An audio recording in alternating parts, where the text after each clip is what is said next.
Everybody's confused. Yeah, wake up. Hi, I'm Karen Clairman. I'm the Chair of the Housing Advisory Board. Welcome to our, this is July 21st, 23rd, Housing Advisory Board.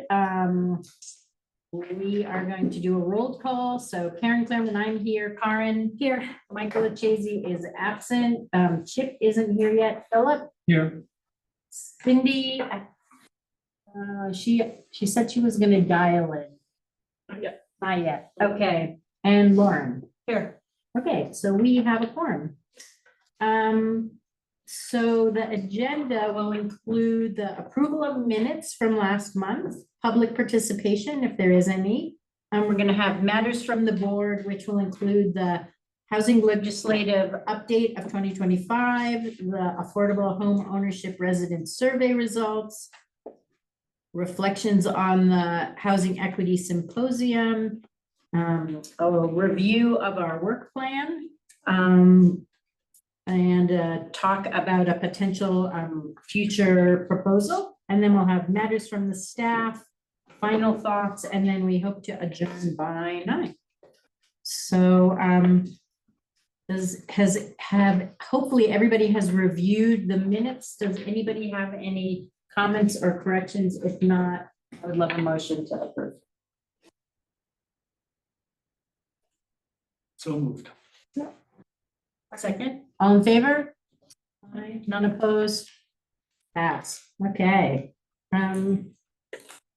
Tiffany, do we have anyone for public participation? There's an individual on, but they have not changed their name to a name yet, so I don't know who they are, but let's say no. So if you want to do public participation, you have to put your name on there.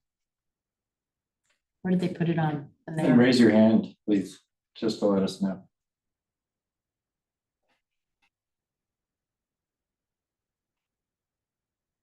Okay. This individual, could you change your name or let us know who you are? I see you raise your hand. Yes, this is Cindy. I don't know how to change my name. Oh, okay. Right next to your name, there's 3 little dots. And there's an option to rename, and then I'll promote you to a panelist since you're one of our board members. Hi, Cindy, welcome. Hi, I don't have, my name isn't there. I don't have 3 little dots. Okay, I'll change it for you. That's okay, we know who you are. Technical problems. All right. Are you Brian? I am. Oh, great. So you're up. Why don't I'm you up. introduce yourself Sure. and then you get to take the floor. Awesome. Well, thank you. And I did bring a presentation, but my name is Brian Rosberg. I'm the Executive Director of Housing Colorado. We're a nonprofit membership association representing the affordable housing community in the state. And we do a couple of different things. We do education work on behalf of and for the industry. So we educate general public, we educate the industry on kind of leading edge topics in the affordable housing world. We do that through webinars and forums, and then a big conference that we host in October. And we also do advocacy work. So we are at the Capitol. Most of our advocacy is at the state level, but we do a little bit of federal advocacy, probably more of that coming up. And more and more we're getting into local advocacy work, mostly in the realm of resourcing local housing advocates with the tools that they might need to be strong advocates in their community. So I'm here to talk about the 2025 general or regular legislative session. We may have a special session this year. That will be special indeed. But just to kind of update you all, I was here, I think last year, talking about the legislative session. I appreciate your hospitality and your willingness to have me back. So Jay, we could go to the next slide. Just going to talk real quick about the Colorado context a little bit before we hop into legislative matters themselves. I always like to kind of set the groundwork so we're all on the same page. In order to set that context, we need to look a little bit back at 2024. We could go to the next slide. a lot of things happened.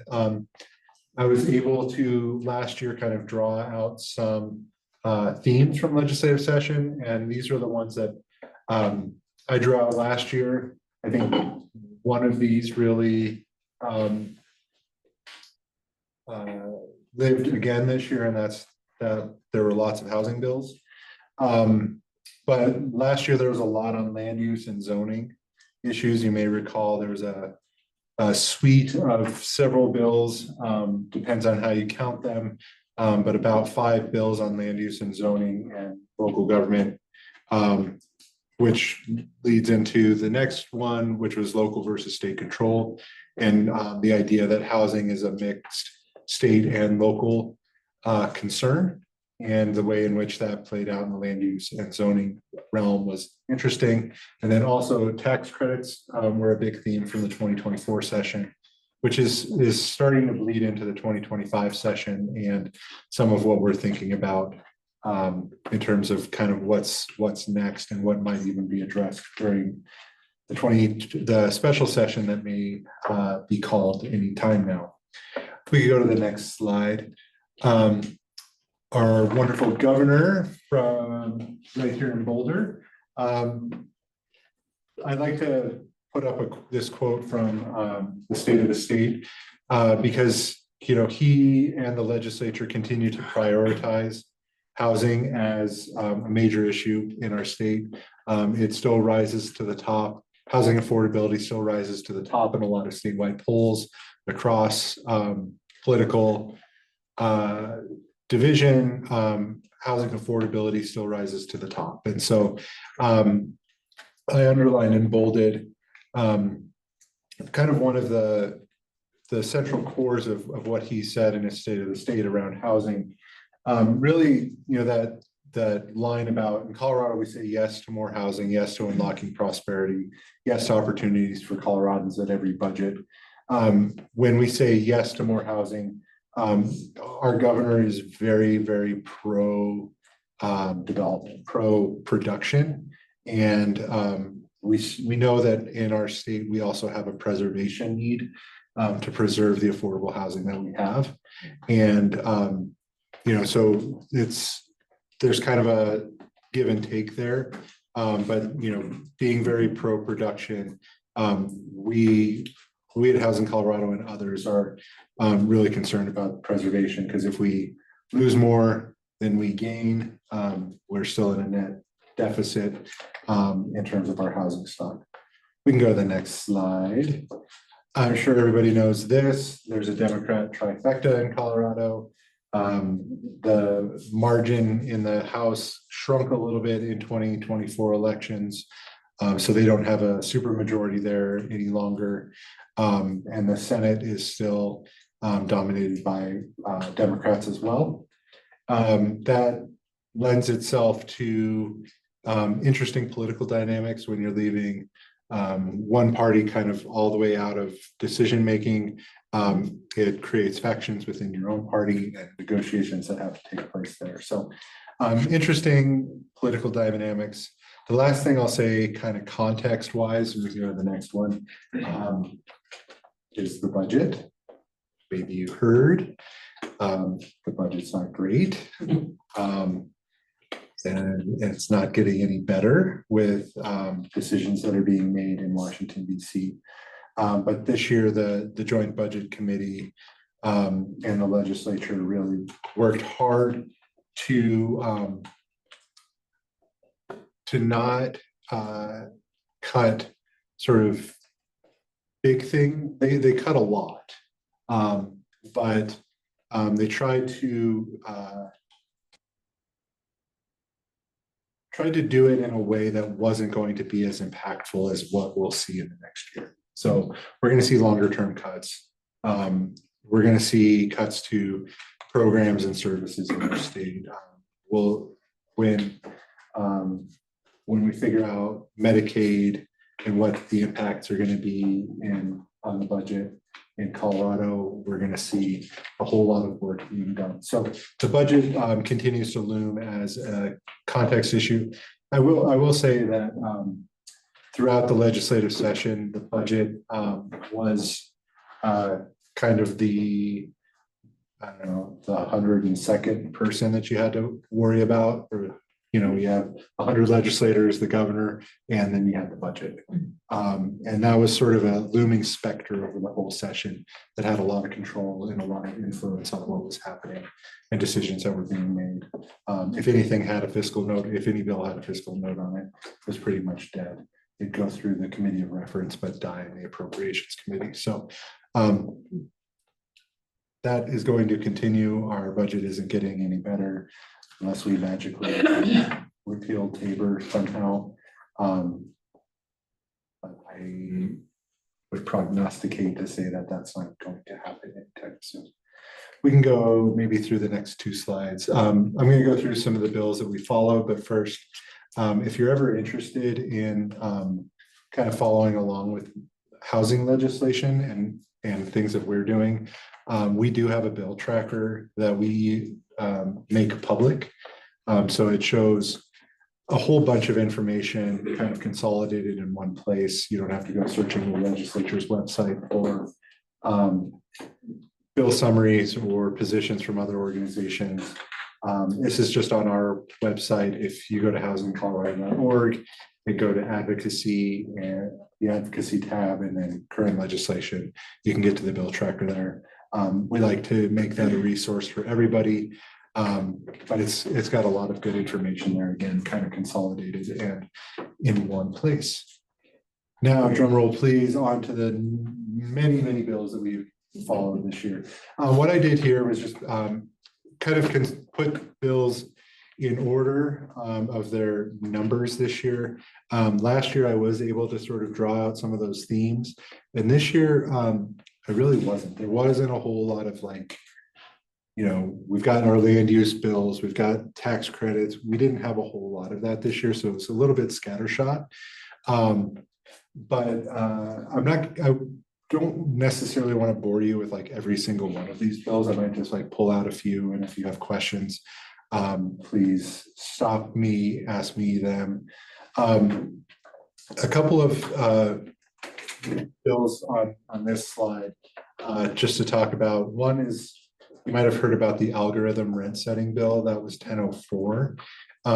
There are some programs out there that landlords use to set rents, and the algorithms they use take in a whole bunch of data, which includes other other properties' rents. And what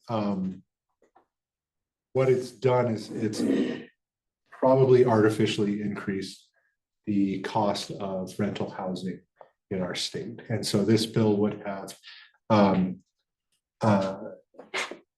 eliminated that, would have prohibited that. Our state is involved in a lawsuit against RealPage, one of these companies right now. The bill actually passed the legislature, but was vetoed by the governor. So that I don't think that issue is going away, especially since we're still involved in a legal battle on that. A couple of other bills on here. Well, one other bill I'll just pull out is 1090, which is deceptive pricing practices. This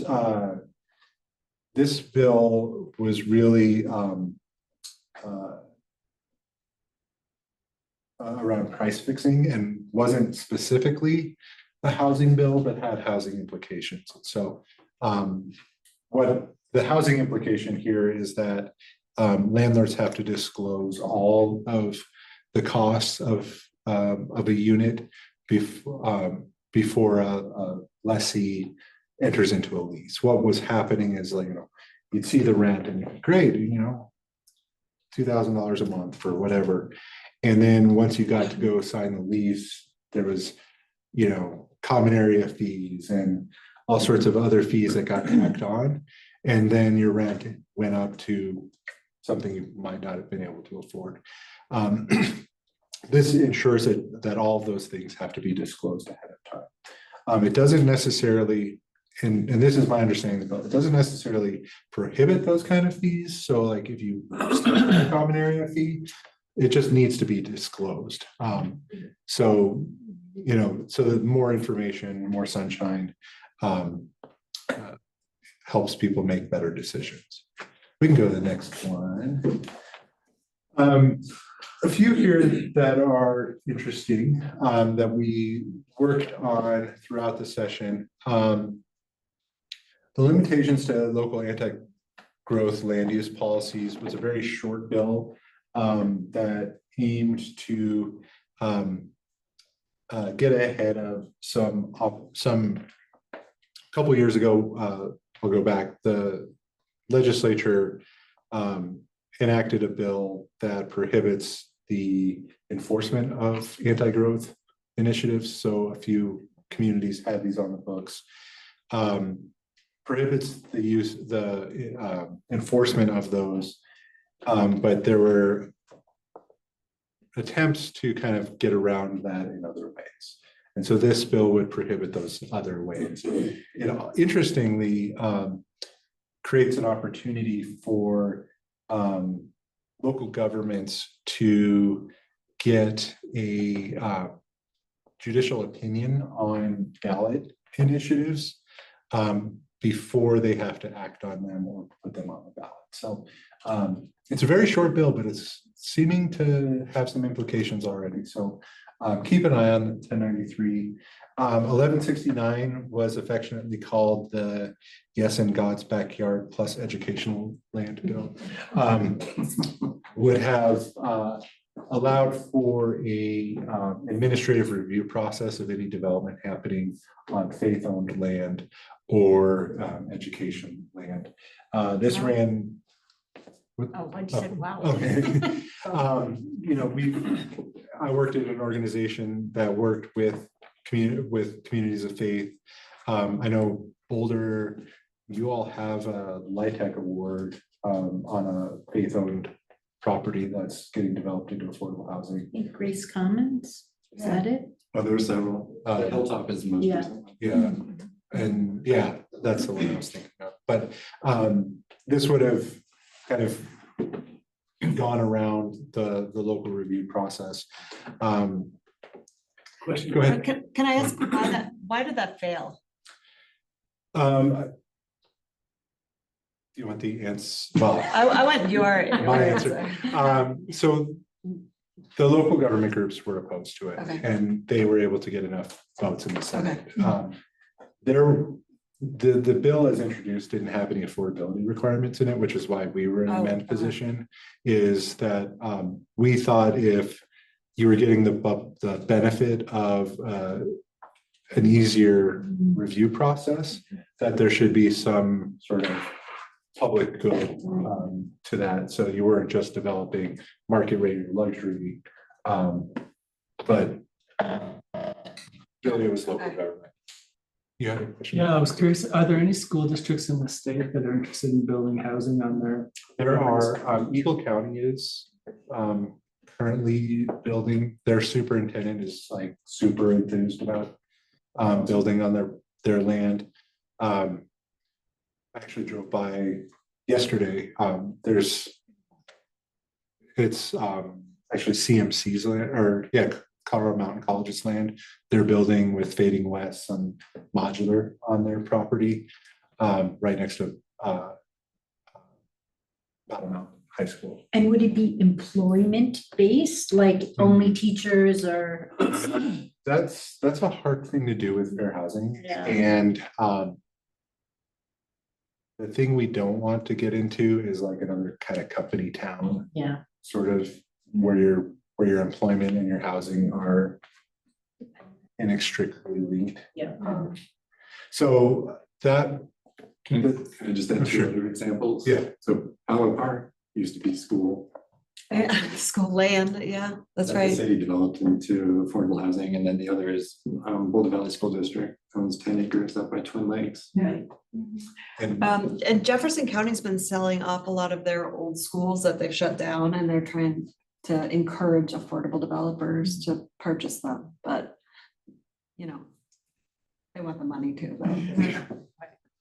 yeah, and I think like the best case scenario is like a partnership where school district is involved. You know, they're helping guide the development, same with state-owned land. We had identified like 5,000 acres of undeveloped state-owned land, just in front range. Mostly paved, I assume. But Let's make it's those got names. horizontal development, so. But, you know, part of, well, this is kind of an aside, part of working with faith groups is you have to go through a grieving process with them before you get them to a developer. You know, you have to grieve that the parking lot isn't full anymore, or that was once going to be a youth center and it's no longer. And so there's a lot of grieving and being able to see a vision for housing as a part of their mission. So there's a process that is a little bit more involved. Just a couple other ones that I'll mention here. The pet ownership bill was interesting. As originally introduced, this would have legislated what's called the qualified allocation process for the tax credit program in the state. So tax credits fund most affordable housing development in the state. And CHFA, Colorado Housing Finance Authority, administers that program. This would have been the first time that the legislature would have said, this is what you have to do in order to get tax credits, which is a little bit of a dangerous game to play. So Like it would have supervised Jaffa? so it would have said, if you get a tax credit award, you have to allow pets in your building. Chafa's all about pet equity right now, Mhm. pet inclusivity. Pet inclusive, they negotiated to get the legislating Okay. part out of it, and they did what the SPCA wanted, but. And then there's been a lot of tenant landlord bills. So those continue to play out in the legislature. You know, around security deposits. The 1240 bill is around vouchers and just ensuring that tenants with vouchers, who are mostly tenants who are in kind of a private landlord relationship with their voucher, that they had enough protections around issues of order of habitability and things like that. We go to the next one, Jay. See what's on. There were 2 construction defects bills this year. One that we opposed that failed, and one that we supported that was signed. If you know about the construction defect conversation, you know, really it comes down to we're not building condos. We don't have that sort of entry level housing product, whether it's market rate or there are some affordable condos coming online. Elevation Community Land Trust is really kind of a pioneer in trying to figure that out. But it all comes back to insurance, and you have to get the same insurance that an explosives factory gets to insure your condo development, because if you make if you have a default in your construction, there's a long runway for legal action, and nobody ever really is made whole. So it's a whole thing. 1272 is a step in the right direction. I know Jay and I were talking. He wasn't going to put me on record, but I think it's a step in the right direction. I think the construction defects stuff. So will it shorten it from 7 years? Will it So allow it's an developers the right to cure? Like, do you think there'll be condos in the future? I hope so. This is an opt-in program. So if you opt in as a contractor, you have to do a couple of things. You have to offer a warranty, and you, sorry, I'm just looking at my notes. Warranty and so you have to sort of like provide for good construction. There was a part in there that got taken out about employing like trades, unions, things like that. when you opt into program and offer that warranty, there's decreased time frame for the statute of limitations, or statute proposed. And there are increased requirements on homeowners associations to bring an action. So it's kind of this balancing act. It didn't like straight up fix construction defects. It created an opt-in option for folks to utilize. The biggest question still, the biggest question mark is whether or not insurance will come back. So What's the middle market component to that? that was the name of it. So it was originally aimed at a middle market product. So they weren't using area median income like we typically use. They had a formula based on like the median house price. They were leaning on some other data that got taken out. So it's going to be any product now, but you can't change the title of the bill once it's introduced. I'm like, Yeah. oh, cool, they have to provide middle market. Couple of other cool things. Senate Bill 2 creates a regional code structure for modular. So there's been a lot of push around modular, some financing of modular factories, panelized construction. You've got Boulder Mod here, which just won an Eagle Award this last year.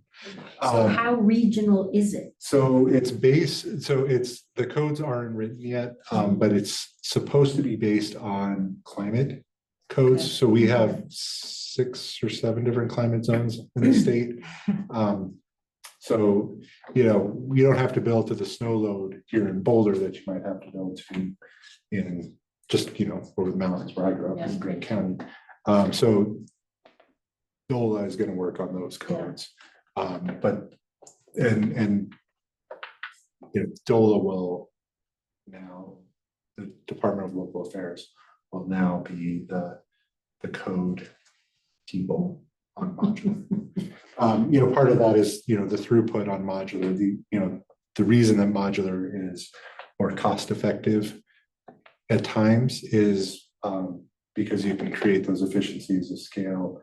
But if you're having to build to every municipality's building code, it eliminates those efficiencies.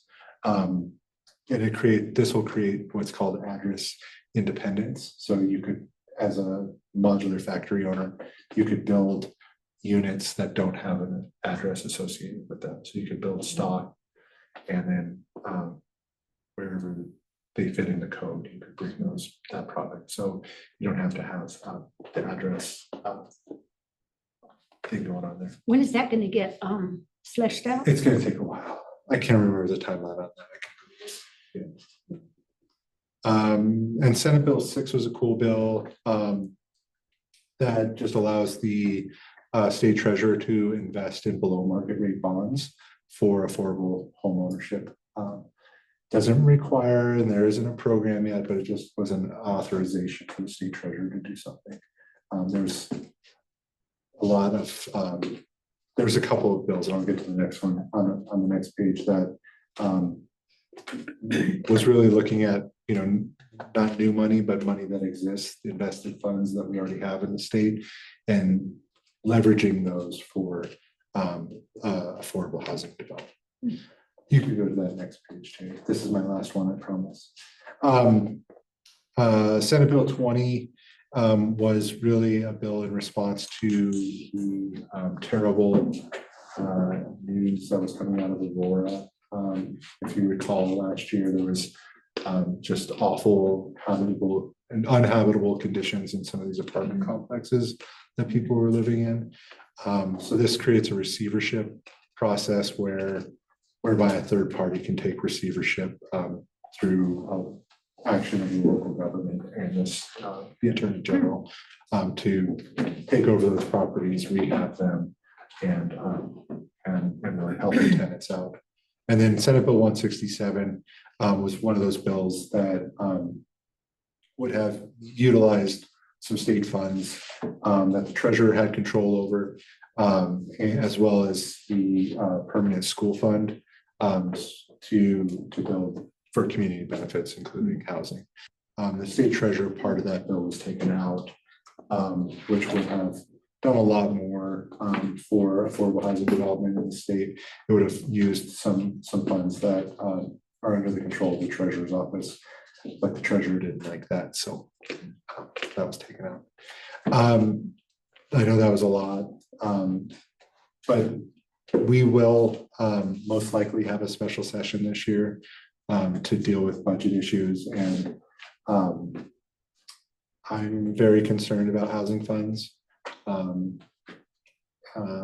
There are there are Prop 123 funds that are not touchable, but there are some Prop 123 funds that could be used by the state to balance out the budget.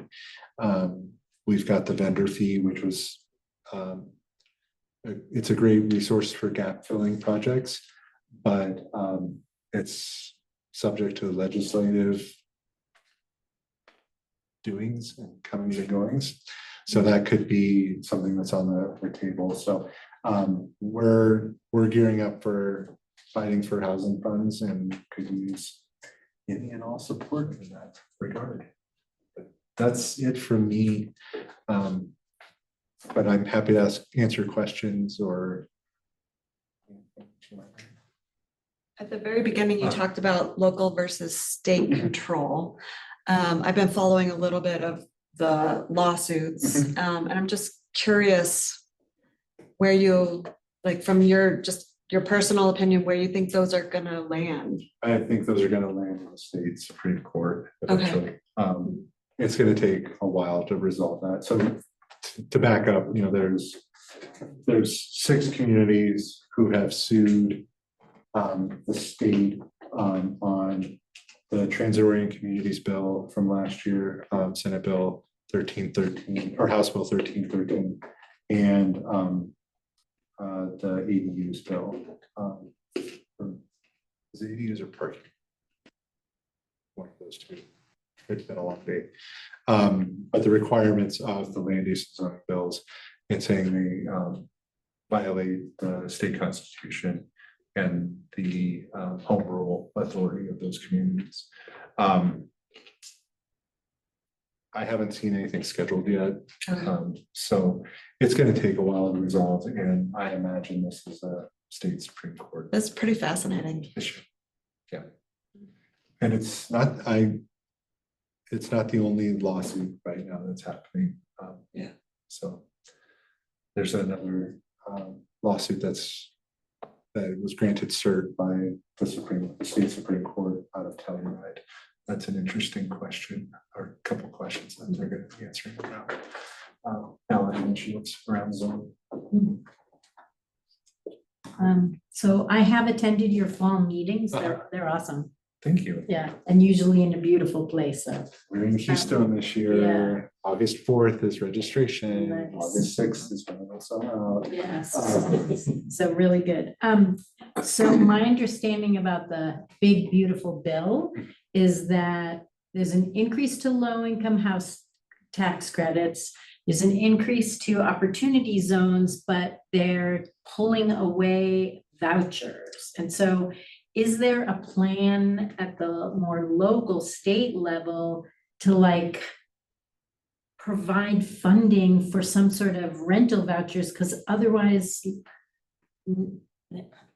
it's hard to make the numbers Yeah, you work won't if be able there's to- no income Right. coming from the rental unit. So The Big Beautiful Bill had basically what was called the Affordable Housing Credit Improvement Act in it. So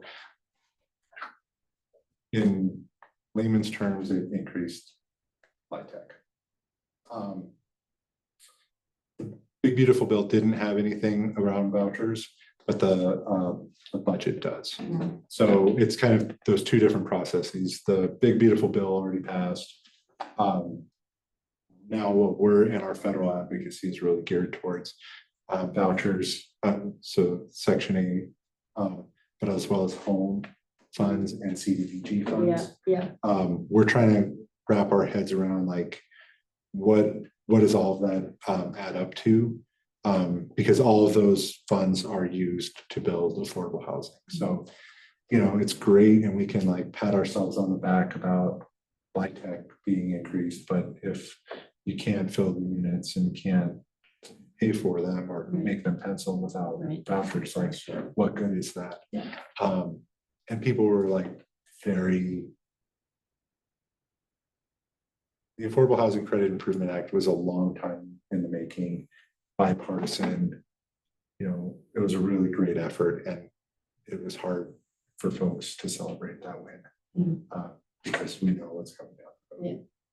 So, So it is on your radar. it's on our radar, it's on the federal advocacy.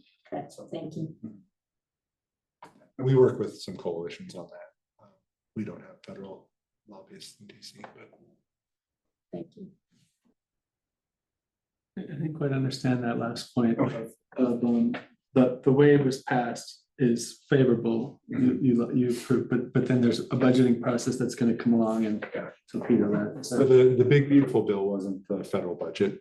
So that's a whole separate process that's kind of happening now. So there are appropriations committees in both chambers that that push forward, and the president submits a budget to Congress. President Trump's budget was really severely cutting vouchers. It looks like the voucher cuts might not be as drastic as the president's budget, but that's a whole process that takes a while. You know, it's a budget for this year, but it's going to be, the appropriations are going to happen whenever they get to it. You know, they're out now. They're out for August recess now. So that's the process we're going to be trying to influence, is the budgeting process. The big beautiful bill was it was a different thing all. So,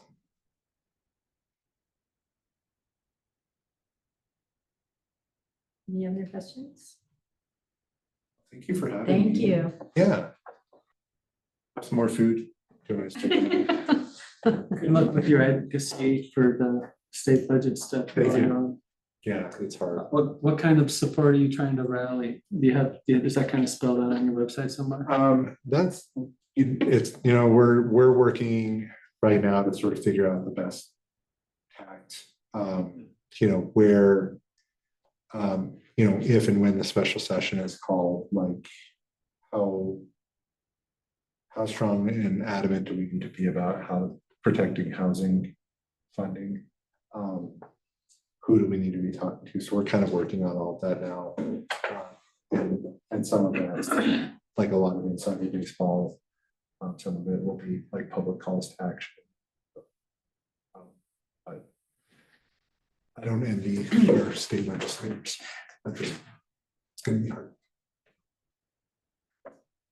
Thank you very much. Yes, you bet. Thanks, Brian. Thank you. All right, Holly, are you ready to talk about affordable home ownership resident survey results? I am, and for better or worse, I'm talking more than just a survey. That's fine. Okay. That was your request.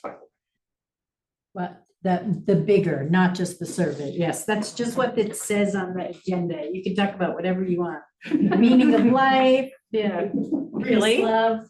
Yeah.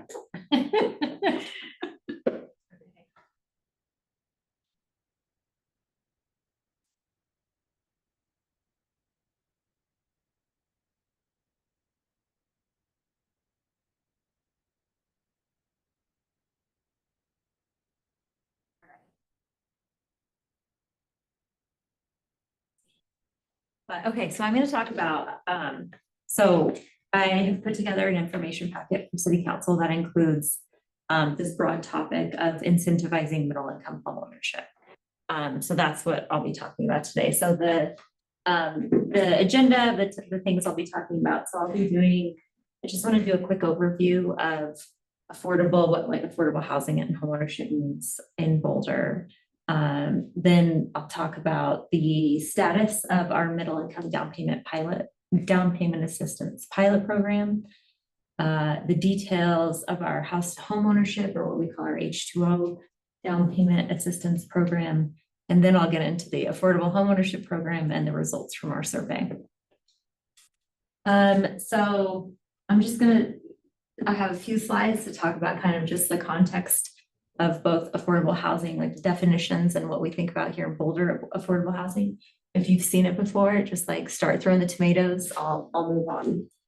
So first, when we talk about affordable housing, we think about like this 1/3 rule or 30% rule. So when we're identifying affordable housing, it means that households are paying no more than 1/3 of their income on housing. So it's like, that's kind of our golden rule that we go by.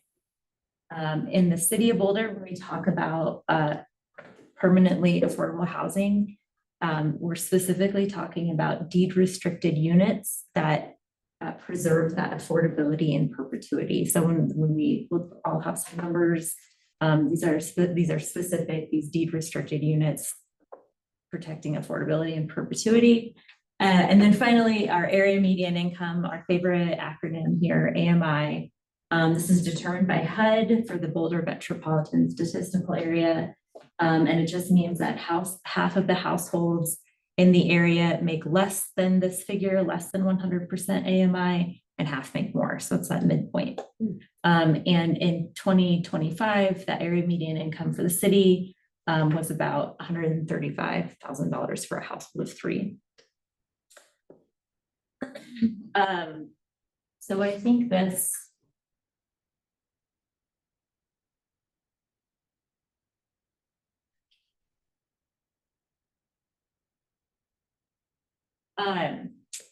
okay, so I feel like this graph like gets to the point of what we're trying to fix here. It gets to the big problem of middle income ownership in Boulder. So this graph shows between the years of 2010 and 2024, the Boulder median sales price for a single family home and an attached home or a condo.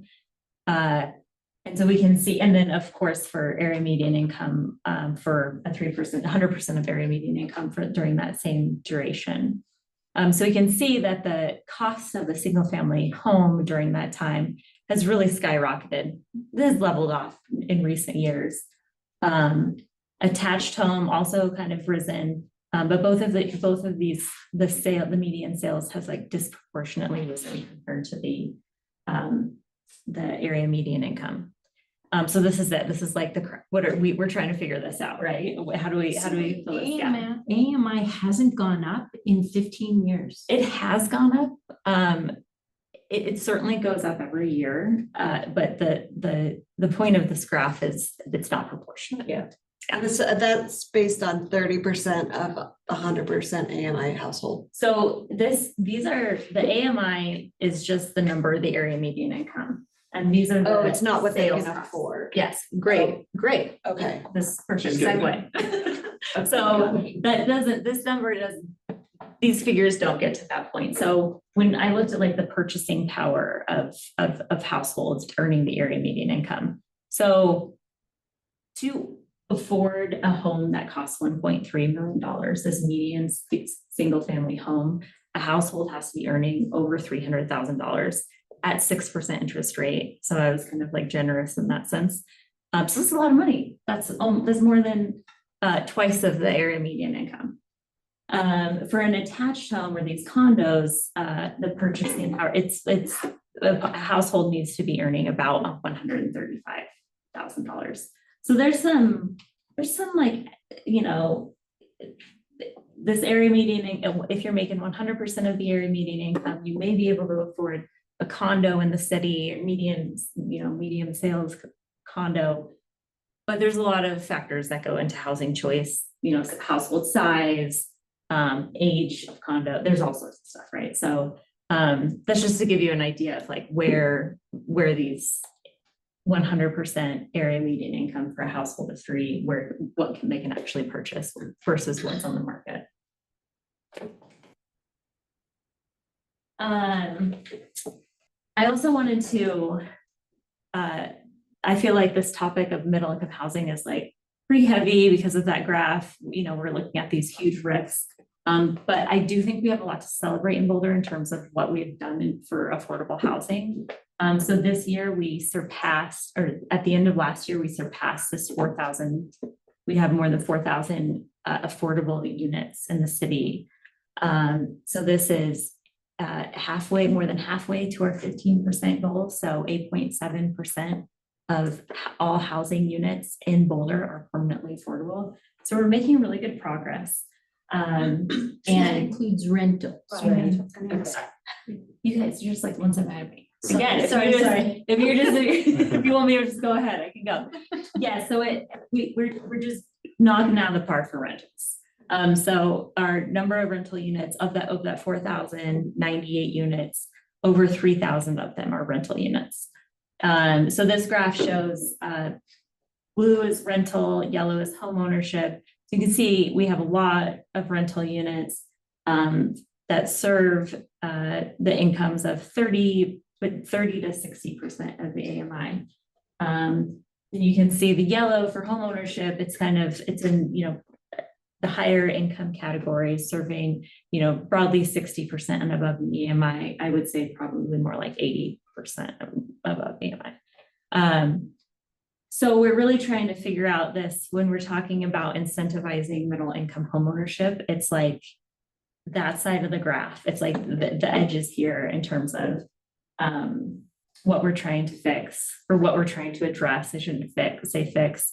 And when I look at this graph, I also think this is like, this shows a lot about like the challenges and like the whole housing continuum. Like on these two extremes of this graph is where it takes a lot of city investment. There's not a lot of financing tools to finance middle income homeownership units, right? There's not a lot of, so anyway, it kind of like tells a story of like, there's a reason this graph looks like this. And it's part of the thing we're trying to use local funds to support middle income homeownership. So it's on that side of the graph. Do you have an inventory of naturally occurring affordable housing or middle income housing? I'm not sure we have an inventory. There's not a lot. The Prop 123. Things that they're not deed restricted, so there's not a covenant on them, but they may just be naturally more affordable because they're an older building or a smaller unit or things like that. And a mobile home park or something. Yeah, I would say zero. Like when I think about it, like the affordable houses in Newland that are like old and little are selling for what, like $1 million something, because you're just gonna scrape them? Oh, well, I just talking more about like rentals, older rent, and there are plenty of older rental buildings in Boulder that are sort of Okay. affordable to middle income, or definitely middle, but low and moderate.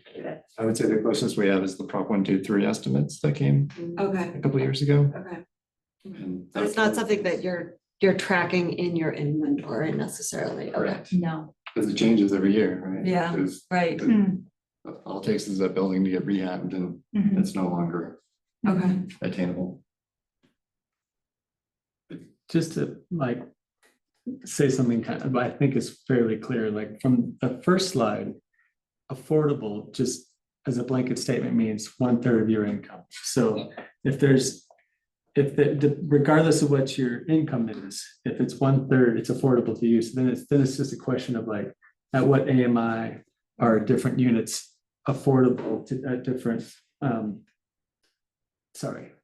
what different levels of AMI are different units affordable according to that definition. So that would just be like, so if they're not deed restricted, then they're just naturally occurring affordable. Right, but when I think about what am I seeing in the market, I'm not seeing anything that's affordable to somebody who makes $130,000 because there's really not any single family homes that are $500,000. There's a shortage of condos because of construction defect, and if you throw in the HOA, that gets expensive too, and new townhomes are going for like $1.5 million. So that naturally occurring sounds great, but I don't see. Well, that's that. why she's asking. It's just Yeah. nice to know Yeah. what is actually out there. Yeah. Right. So in the rental market, And these are just the deed restricted, these data. But is there data that would include ADUs? Because that is where the naturally occurring affordable rentals tend to happen, is in people's backyards. Yeah. Because they're not for-profit developers. And, you know, we set the rent at, you know, something very, very reasonable for most people. And I'm just wondering, is that captured anywhere? We did do you wanna? Go ahead. I was gonna say, we did do a survey of ADU owners a few years ago. And in that, we asked what they were charging for rent. And broadly, the rents were, I think it was like 80% AMI affordable. So there is like a relatively like more affordable rate that ADUs are being set at compared to the market. No, yeah, 95% of the units that we surveyed are at 80%. But we don't keep running data on the contribution ADUs are making to housing in our city. Because we'd have to survey them. Keep surveying us, we'll answer. It's expensive. But I mean, that's, you know, that was the whole thing with revising the ADU regs and all that, is that they in fact create another housing pathway for people that it is more affordable. And it would be nice to have data that would start to support this, because, you know, as we look at next sets of revisions, it's like, well, and look what it's done. Well, we did it in I think it was 2023 or 2022. And that was the second time the survey was administratively, so. The fact that we memorize that statistic tells you that we use it. Is that published somewhere? The contribution ADUs make to the housing? Yeah, the latest update to the ADU regs, every memo we write to council about ADUs includes it. Includes that. Do we have updated numbers on how many ADUs have been built since the ordinances were changed? We do. Somebody else, yeah. It's a lot. A lot? Ton. Serious? Yeah, it's a lot. Oh, good, yeah. 'Cause I remember having an argument with someone, I'm sure we all know, about whether or not it would have a positive effect on the number of ADUs getting built. And I was like, yes, it's going to. And that's the answer I want to hear. The first, I think the statistic I remember, the first 4 years after we changed the rules in 2018, we produced more ADUs than we did in the past 40 years. Yeah, and then, well, that I remember, but I mean, since they were updated again. I think it's been doubled again. Sweet. I would love to see that And grow. after the state legislation of removing homeownership, the investors moved into that market, so there's gonna be a lot more ADUs coming to rental properties. Yeah, our investor. I think it'll be interesting to see the trajectory of ADUs that are available in the market.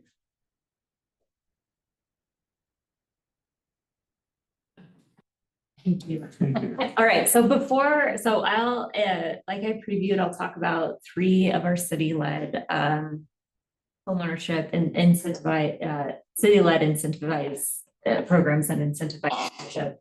But of course, while Boulder Mod didn't fit into kind of like the brief that I was asked to write about, we can't talk about ownership in the city without talking about Boulder Mod. So the factory will be producing these home ownership units, and I want to point out the number here of like 50 home ownership units per year that will be affordable to lower middle income households. The first tranche will be going to the Ponderosa community, but after that, 50 homes per year is like increasing our home ownership stock by 6% per year. So it's a significant contribution to this ownership conundrum that we're in. So I'll say that at the top before going into these other programs.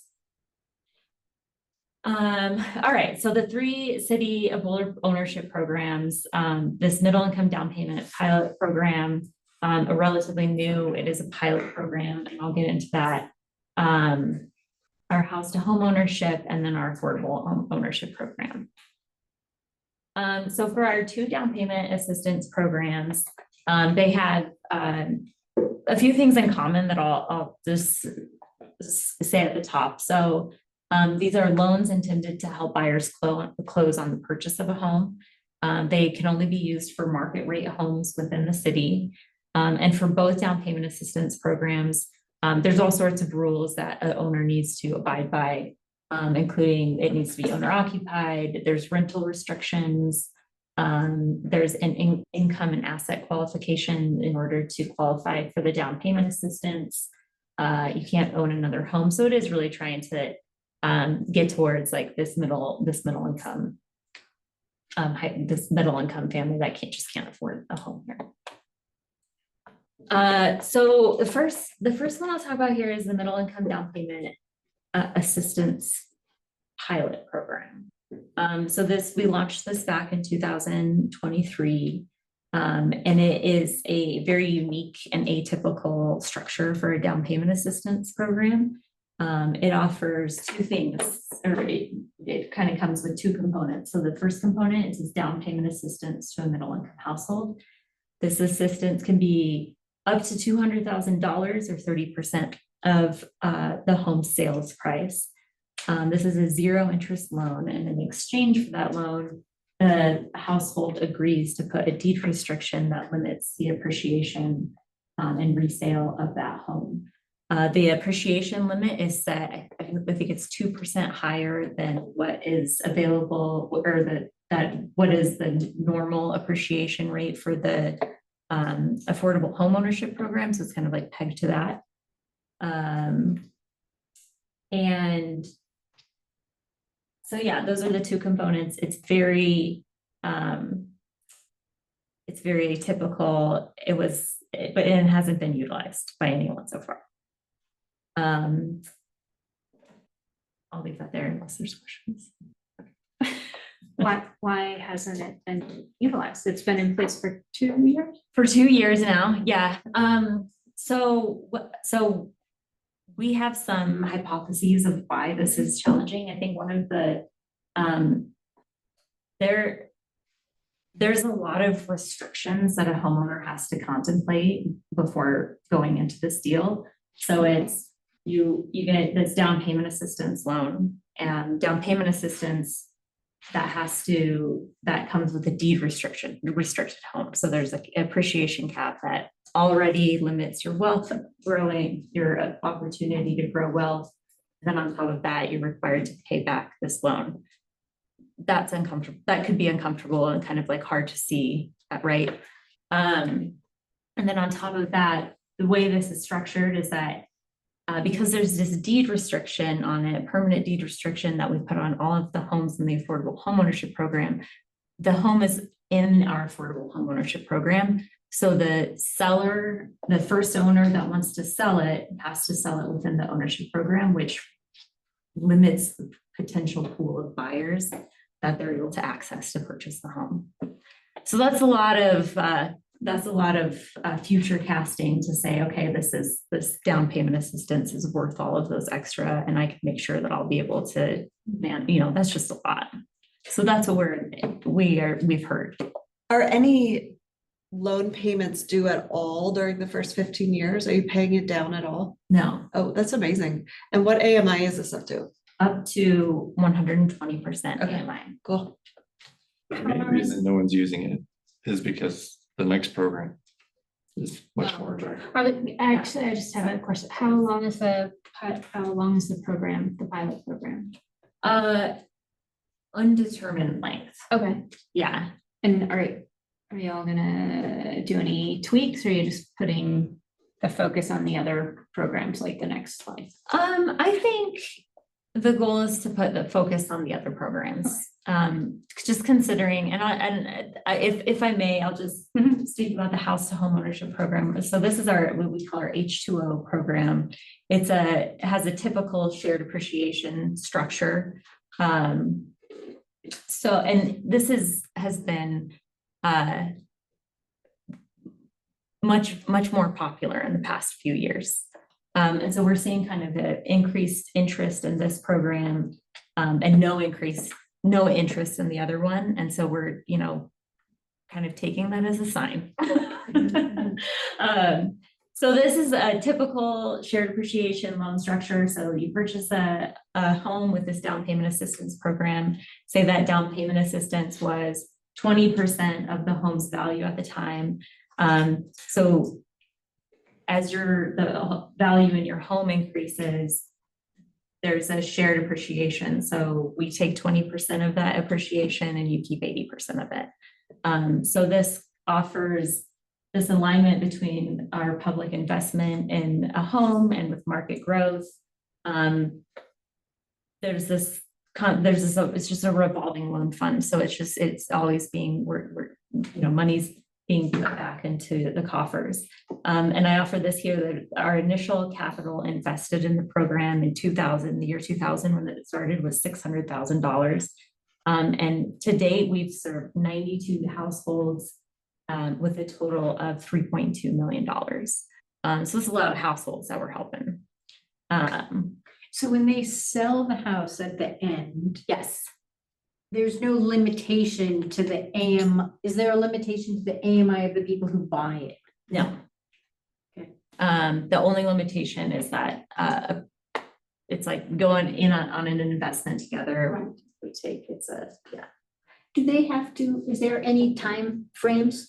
Like you've got to either pay back, the co-investment or sell the house within 20 years, 30 years, anything like that? I believe it's 30 years that you have to pay, but there's nothing saying that you can't pay it off later.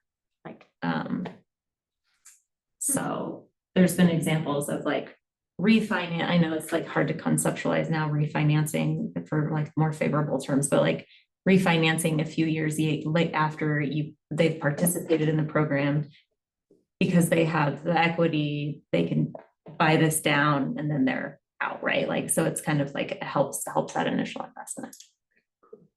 How old is this program? It started in the year 2000. It's 25 years old.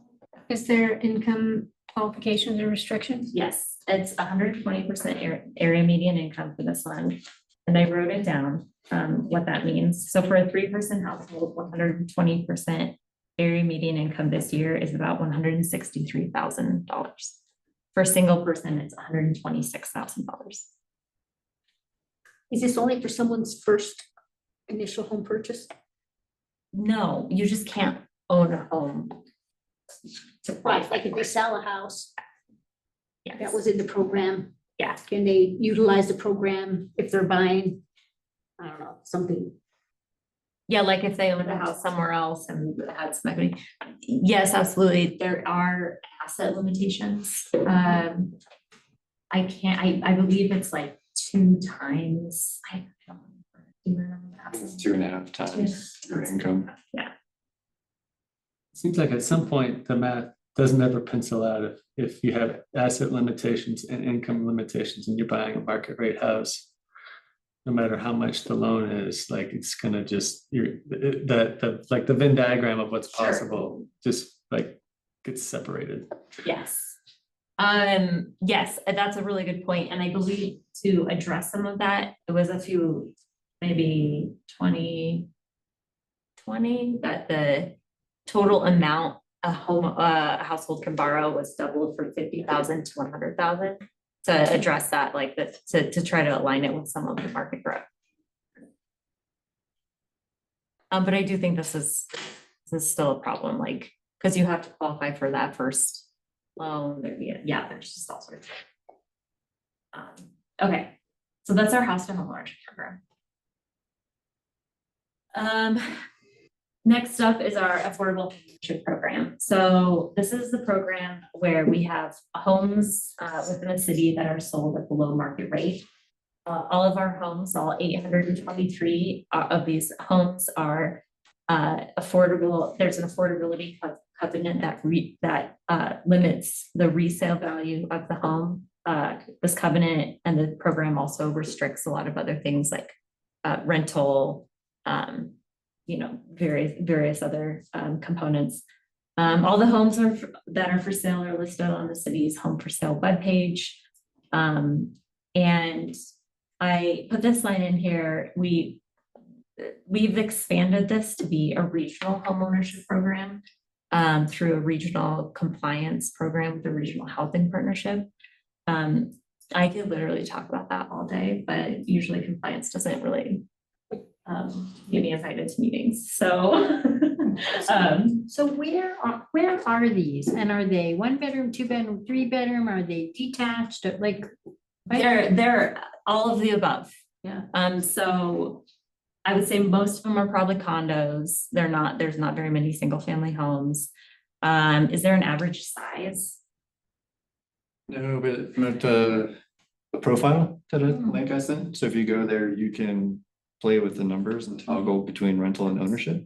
And if you just click on ownership, it'll tell you exactly how many units. It'll have 3 bedrooms versus 2 bedrooms versus 1. It'll tell you what income levels they are. So all that information is there.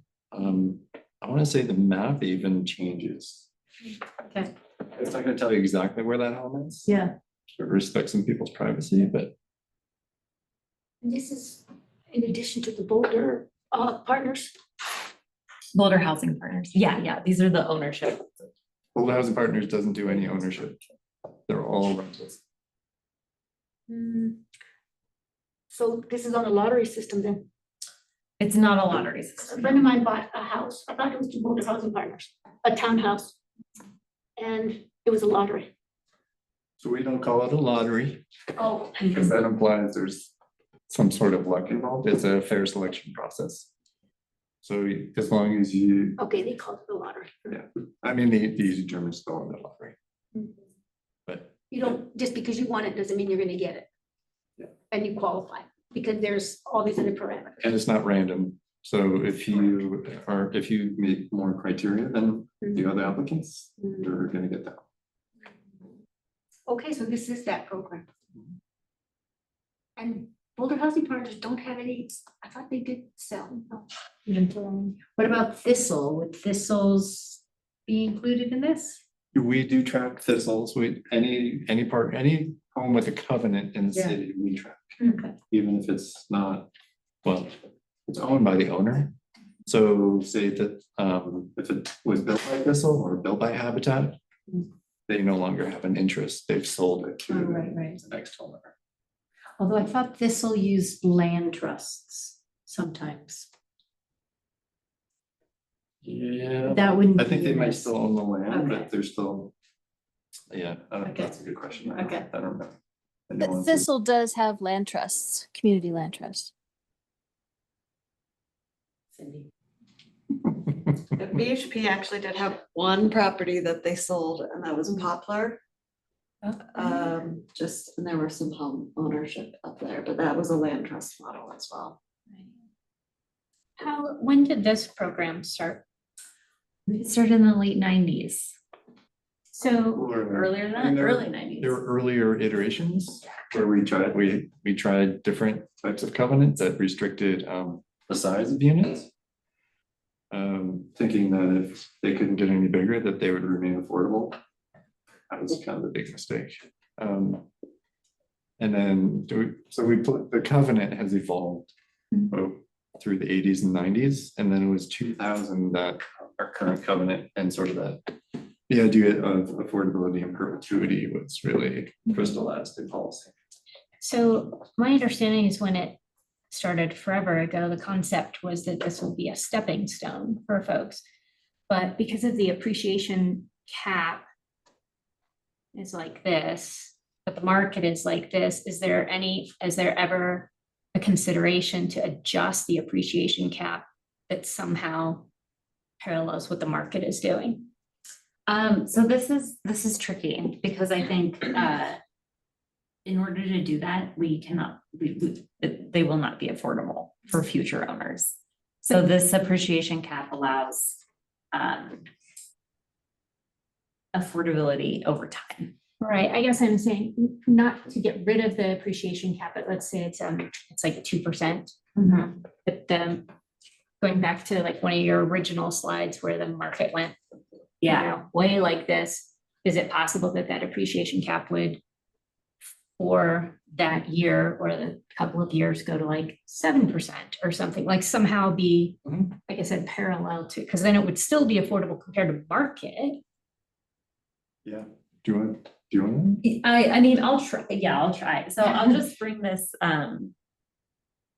so the appreciation cap is set based on AMI and the consumer price index. And so in order to make it affordable over time, like affordable to this area median income, the area median income below 100% AMI, to make it affordable to those homeowners, it has to be capped to the AMI or this consumer price index in some way. So if you price it to the market, it becomes unaffordable for any middle income earners or low income. And can I add on to that a little bit to the pilot program? That's one of the big challenges, right? So it's the baseline appreciation at plus 2%. So we did a bunch of modeling, and that extra 2% means that that home that was affordable to someone earning 120% in 5 years, they have to earn 140%. In 10 years, they have to earn 160%. Got it. So the appreciation rate, just basically, yes, you're right, it's more affordable. But what the city has, the policy is that we're not gonna invest significant city funds unless that we know that home is gonna remain affordable in perpetuity. Got it. So based on AMI and, Consumer price index. thank you. But I think what Karen is trying to say is that people are getting trapped in these homes and they can't. We're gonna talk about that move up, next. right? Yeah, well, so this is why we sort of survey the homeowners to kind of get a Okay. better sense. So I'll jump into that. So I only have about 3 slides about the survey results. The whole survey is an attachment in your packet this month. But broadly, so I think there's this conception of like this like idea of unable to exit or getting trapped, but when we surveyed folks, there's broad satisfaction with the program. So 84% of homeowners are very or somewhat satisfied with their home, and 85% of homeowners would repeat this purchase. So, and I add this quote in there that someone left in the survey: "I wouldn't be able to purchase a home in Boulder outside of this program, and rental rates in the city are very high. I work in Boulder and appreciate the ability to live in the city I work in. I also love the area I live in because it's close to trails in the downtown area." So I think I wanted to lead with this because I do think that there's this broad satisfaction in the program. And while the satisfaction has like slightly ticked down since 2019, it's still pretty high. So I hope that answers some of that. And then one thing, in reviewing the survey results and talking about these survey results, I think one of the things that we are noticing is that there's like this tension in it. So there's like broad satisfaction, and kind of home owners and program participants feel more stable, financially stable. But it's not all good. So I offer some of these observations here. So broadly, there's been fewer special assessments. So fewer of the households have experienced lump sum special assessments since 2019. However, these HOA dues do keep on rising.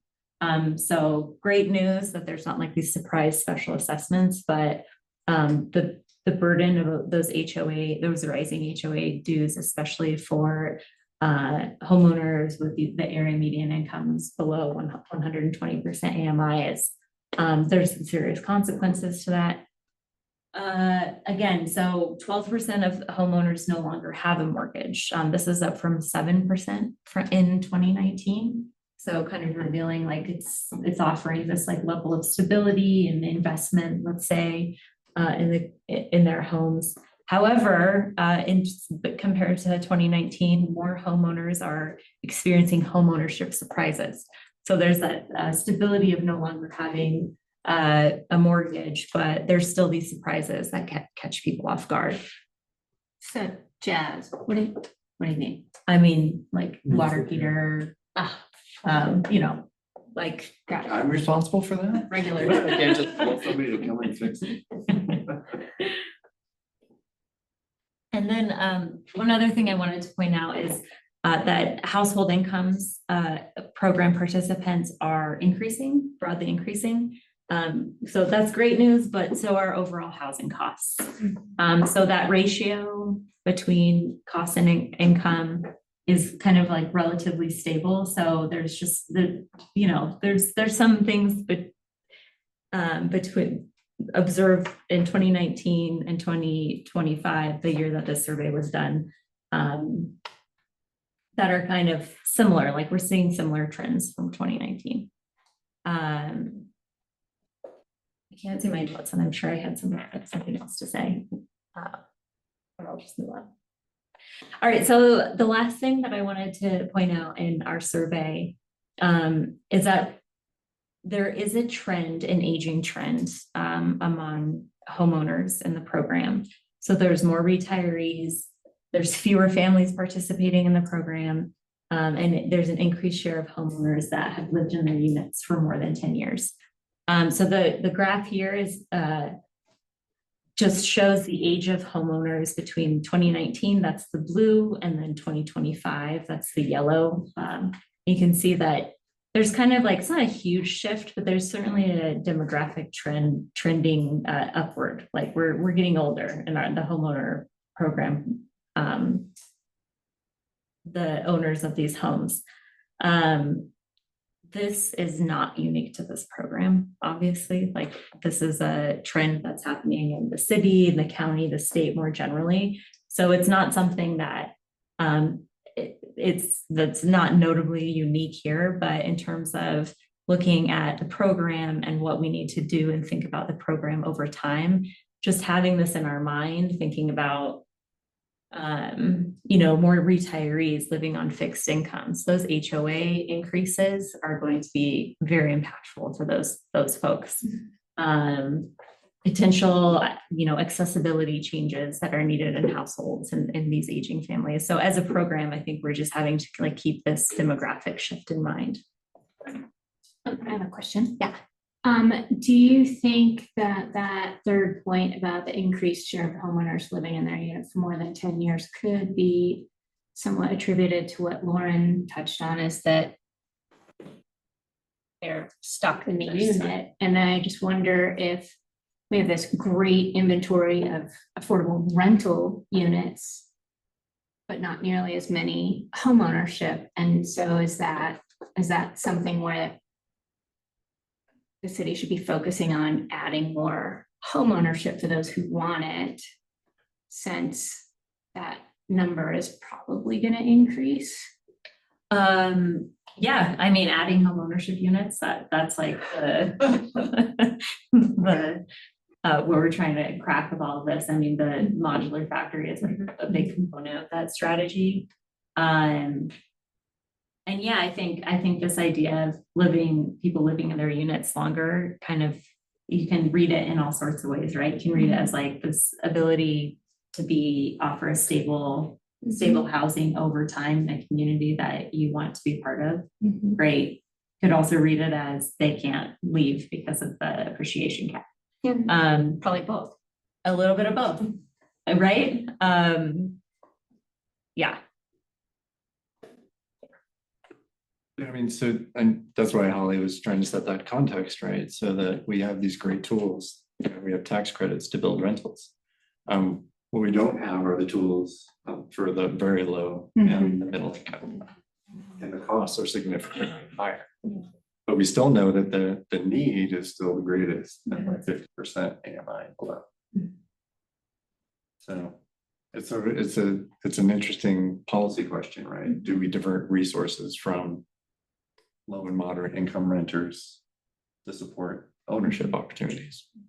Is this the conversation that's anticipated going to city council? You said you were preparing to go to city council with it. I'm not preparing for city council. It's going to be an information packet for city council. Oh, so they're not contemplating. We had that conversation in 2022. That council was quite clear. Yes, we're not going to sacrifice or divert money from low and moderate income renters to support middle income. And the other thing, sorry, did I mention it?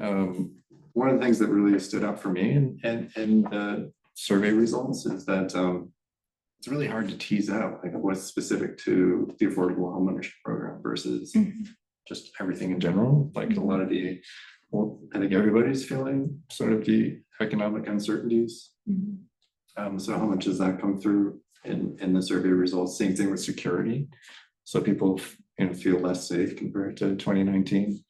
But I'm guessing that's probably the case for almost anybody in Boulder. And then the other piece that I think is just to maybe leave you with is that we try not to compare the affordable homeownership program to owning a market rate home, because it just isn't, right? We like to compare it to renting. But the huge advantages of owning a home in the affordable homeownership program, you all know, you have a lot more stability. Your rent's not going to go up. You can't be displaced. Your kids are going to stay in the same schools. And you're, unlike a rental, you're still building equity, right? So it's just a different frame of mind to think about it. And so when people complain that, well, we should be able to get, it's not fair that we see our neighbors getting 7%, we're only getting 3.5%. So that's what we try to emphasize. So a naturally occurring home ownership option would be to allow condoization of ADUs. People to be, a lot of cities and other places have done that, which means that, people can buy into, say, Newlands or Mapleton for a fraction of the cost that they would if they were trying to buy a freestanding. And that comes up. And as we've you're on the staff side and I'm on the advocate side in the conversations, but just the idea of, the single family land uses in any given city are such a huge percent. And it's basically untouchable unless you start to do something like condoize so the ADU can be sold. Comprehensive plan. Looks like you get the policy change. But it's a curious thing because people have a lot of fears, which is why I was wondering what council, if you were in fact going to talk to city councils, it's like, what other low-hanging fruits out there that we're not turning over? Because it's a very real, how many of us have either parents or children, or, that they could never come and live in this city, or, even, people who do services with us for a school. So it's an interesting, it's about our beliefs, and we hold tightly to the fact that no, this is single family and you can't be doing, the beliefs that are driving some of this is just as powerful as, the unspoken beliefs, as powerful as the NIMBY beliefs. It's just like, why do we not have a more grounded and truth-based? It's just like, the truth is, there's a lot of land in people's backyards. Good. Can I just offer, I think particularly for ownership, middle income ownership in Boulder, I don't think there is any low hanging fruit. I think it's like, it will take a lot of investment or support from the city to make it happen, right?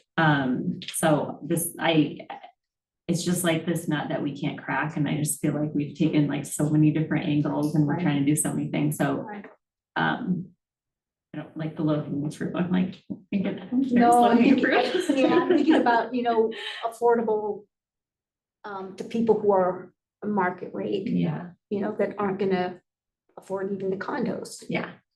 It's like this, like in that line chart, it's Right. like there's like this Right. market product that doesn't exist. How do we create a market product that will fill that gap? No, my apologies for suggesting. In some way. No. I was thinking about that naturally occurring. I love that language. It's out there. We just haven't tapped into it, but it's different than what you're talking about. So I'll just end on, so we do the survey, not just to collect data, but not just like look at some charts and talk about it. But our program manager, the program staff really does use the feedback in the survey and the feedback that as residents provided outside of the survey to continuously improve program. And that I have provided some some offering of ways that the 2019 survey and feedback from residents kind of change some ways we do capital improvements and HOA, special assessments. So we're going to use this information to really try to improve pain points that we're hearing. We continue to monitor the HOA issue. The HOA issue and special assessments, I will say, it's not unique to the city's program or the city, like this is a problem everywhere. So so far we haven't really figured out a huge wonderful solution. And then to the last slide you saw, we're just going to continue to monitor these demographic trends and figure out how they potentially impact the program in the long term. So that's all I have. Any other? Can I just ask a question? How do you attract families into the homeownership program so that you have more people, more kids in the schools, people to work in your grocery stores, and as the demographics are shifting older? Yeah, I don't know if there's any specific tools where we're attracting families. We do try to get larger units. So like our scatter site acquisition program, which we need to add, it's on your presentation. Just kidding. Where we go out and buy units on the market. So we won't do anything less than 2-bedroom. Ideally, we look for 3-bedroom and 2-bath. And then the program gives preferences, not the lottery, but preferences for if you have a 3-bedroom, the more kids you have, the more likely you are to get that unit. And so it's kind of a roundabout way of doing it. And we do have homes with the bulk of them are 2- and 3-bedroom, but we do have 4-, 5-, 6-bedroom homes. Okay. We do have single family homes, just not very many of them. And when they do come up, they're just super high demand. I totally agree with you. I think that is a huge opportunity or need for the city to focus on, but I agree. I don't think there's any low hanging fruit. And I wonder whether that property type and that target market really is going to get solved if and when we redevelop the airport, or if and when we redevelop Area 3, but yeah, I worry about how there really aren't many, the number of families and kids enrolling in schools is going down. But I don't know that it will happen with one-off, buy a house here, buy a house there. We're trying. If we could have 8 plexes and 12 plexes everywhere, I bet the market would fill a niche there. Depends on if the single family homeowners would, if there's political will around that sort of thing. And also the modulars we're building, they're all 3-bedroom. So But where will they go? Where's the land that they go onto? under Rosestock, potentially Violet. Elsewhere in the county, there's a couple of sites that Habitat is looking at. So we're looking at a parcel that the city might buy.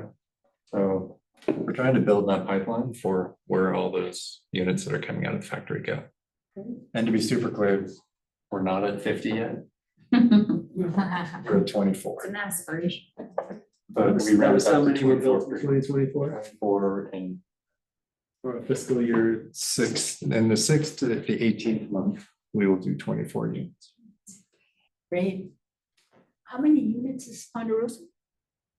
I'm gonna say 61 total. 3 years. Well, I mean, So it's some gonna of take those are longer. stick built though. Yeah, the 11 are stick built, at least. But it also depends on attrition and who wants to move in. So if you want to stay in your mobile home in Ponderosa, you're welcome to do so. So it's gonna take longer. Get redone. Yeah. Got it. I appreciate that in that your packet of information, you have some like other cities comparisons with some of their programs. Thank you. It's interesting. Yeah, and that's one of the data points where I think program staff will be looking at kind of absorbing some of those best practices, different models out there to see if there's a solution to some of these issues that we haven't. I have a suggestion. It talked about population, but it didn't talk about average home price.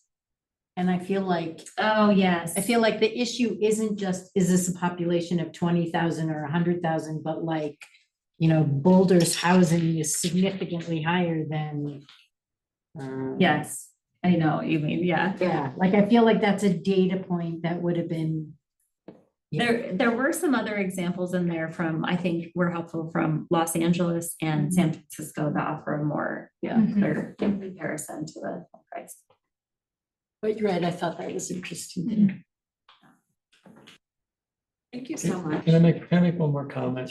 The very first thing we talked about was the, I can't remember what the name of it is, but the down payment assistance program. Pilot? Yeah, the pilot. I remember being extremely cynical of that when it came out and critical of it out loud. And I thought it was a cheap talking point that a lot of candidates running for office like to throw out because it was easy. It's inexpensive. It's like, it has the name middle income attached to it.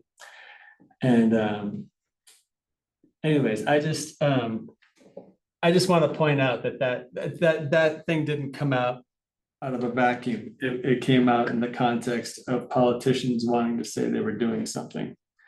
And in my opinion, it was just sort of a cheap talking point. And I would love to go back to some of them and say, it was a cheap talking point. You knew it then, now you know it for good, But anyways, sorry, that was a little snarky rant, but Can I defend the original, the Sure. instigators? yeah, So I think they just wanted to try something new yeah. and they wanted to throw something out there and see if it would stick.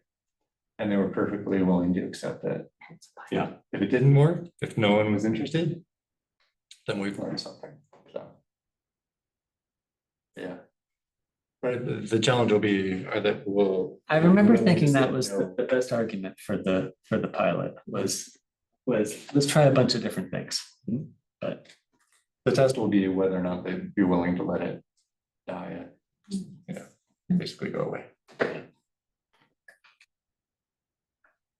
I will say, and also in defense of it, I think this idea of like, when you pilot something, you test something out, you learn from a failure or something not taking. And I do think there has been like learnings that we have taken from it.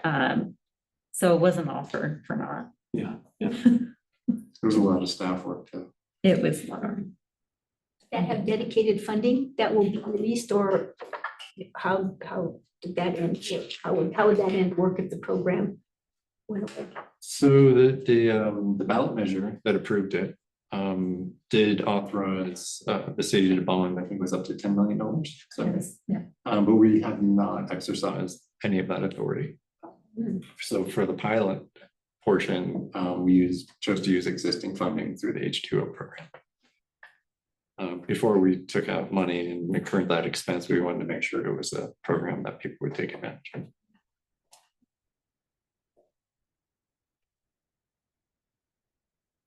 Thank you very much. Thank you. It's a great question. Thank you, Howard. Brian, you don't need to stay either. That was very interesting. I can't guarantee that it's gonna be as interesting. For you. So our next topic has to do with the video that we watched at our last meeting, and I realized that we ran out of time, and so we kind of cut off the discussion of that video, and I just want everybody to know that I think collectively the group does want to know what people thought of the video, and so we probably could spend 4 hours talking about the video and what our impressions were. And so what we thought we would do is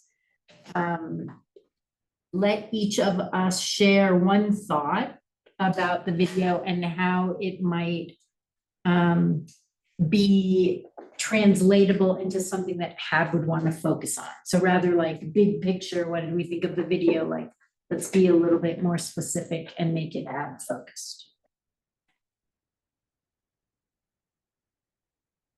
Karen, you want to go first? Sure.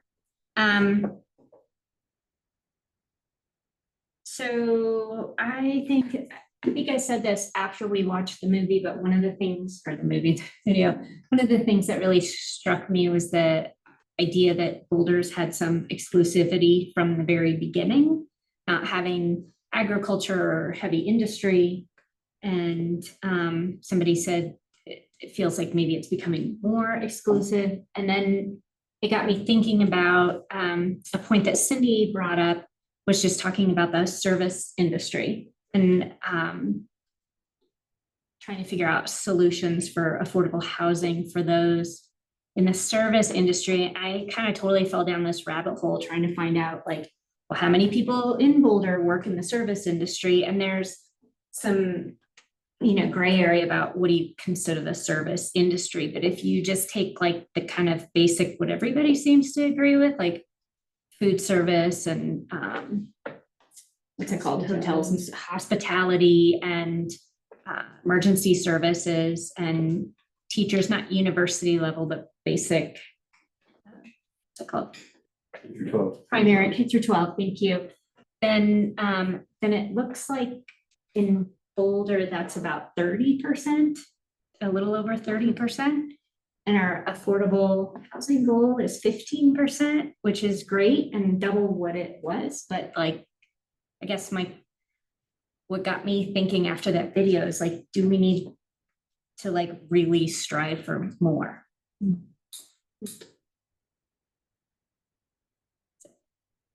Maybe when we get to 15, Then we talk about explore bumping it up. Bump it up. I know it's not, I know it's like a budget, like just because you create a budget doesn't actually mean that your cash flow is gonna look like that. I understand that, but I just wonder if to learn from our history, making like really conscious efforts going forward. I would Lofty goals. offer, I think once we get to 10%, I think that'll be a desire to increase our goal from Yeah. 15% to something higher. Yeah. That's my prediction. When do you think we'll get to 10%? What'd she say? We're at 8.7 now? Yeah, 8.7. Does that include like Raleigh Flats and Mount Calvary? And okay, like, Yep. okay. Hospital? No, it does not. I don't know include about hospital. that. That's gonna be, Right. is that gonna be that? So it has to have a certificate of occupancy before we'll count it, percentage. Yeah, I don't wanna Okay, make a prediction, 5 years. but it's so 20 dependent, years? could be. Yeah. But it's so dependent on what the market does. Oh, right? right. So if the market takes a huge plunge, we're gonna slow down dramatically. And if there's no vouchers. Okay. Sorry, Philip. Well, was I next? Was I kind of like? You were ready. Yeah, sorry, ready to we comment? interrupted No, you. it's okay. I watched that video a few years ago too, and I kind of associated with reading The Color of Law, which a lot of people were reading at the time of that housing symposium. Pretty sure all of planning board read it. And so my reaction to seeing it a few years later and watching it again and reflecting on it is that it kind of actually in some ways pulls some punches. Like it actually doesn't impact me the way seeing it the first time did and reading The Color of Law did. And I just like, what do I want to say? I want to say, well, one thing I want to comment, just kind of as an aside, I just found out this morning or yesterday that there's a follow-up book to The Color of Law called Just Action. And it's a response, like one of the things that left me deflated about The Color of Law is the way it ends. It just sort of trails off on a whimper of a plea of what we might do to address all the stuff that he catalogs in the first 3/4 of the book. And so I was very unsatisfied with how it ends and what we should do about it. So there's a whole book that just sort of addresses how should we think about addressing the structural inequality that's been baked into our housing.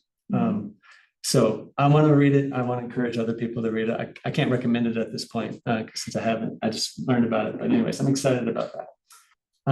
But when I think about how housing embodies the structural racism that is our legacy as a country, I think about, sorry, I'm a little emotional. I think about the neighborhood I'm in, which is literally named after displaced indigenous tribes. As a kind of, oh, isn't this adorable? We're putting out this suburban style sprawl and we're naming it after all the people that we've displaced. And I think it's like we've never really had a reckoning with that. Like just, 50 years later after that subdivision's been built, are there any indigenous people who feel respected or honored by the fact that we named these adorable cul-de-sacs and looping streets that go nowhere after their peoples? And I think the answer to that is probably not. But also just like there's not a recognition that single family home style and all the land that it consumes and all the asphalt that surrounds all of it, it's so exclusive to the other possibilities of how we can make our city prosperous and welcoming and inclusive. And when I say, I sounded flippant when I said 8 plexes or 12 plexes, where currently a single family with 1 or 2 people living in it, a single family home sits. But that, if we're serious about rethinking our city and making it welcoming and walkable and climate friendly, we need to figure out how to be more compact and how to be more welcoming and more affordable. And there's just no path to affordability through single family homes. That's just like, so, when you kind of question, well, where are these possible missing middle single family? And Holly said, there's no low hanging fruit when it comes, and maybe she meant generally speaking, but I would just kind of make it very specific to say there's no low hanging fruit for sure with respect to single family homes that occupy large amounts of land.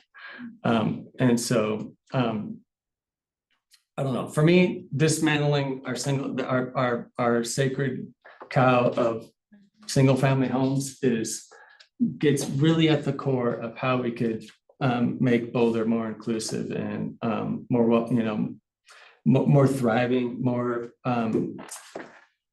just lots of things. So I ranted. I'm not sorry, but I'm not sure I was perfectly coherent, but thanks for listening.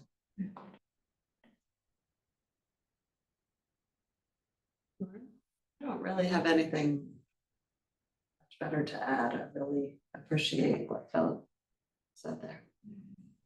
It made me feel a little guilty, like we're all part of that, right? The white part of Boulder, and the university was a huge part of it. That's why I came to Boulder, right? Like, yeah. But I mean, the city is very progressive and at the cutting edge of housing policy. And so I think continuing that and continuing to improve on lessons learned and dismantling the single family homes. No. I'm kind of speechless. I mean, both of you made such poignant points. It's not as simple. It's. And you're right, we're all a part of the problem. You know, we can't just keep, and sitting, I will say this, sitting on planning board. We're not solving the problem. No, we're not solving the problem. What comes before planning board again and again is luxury student housing.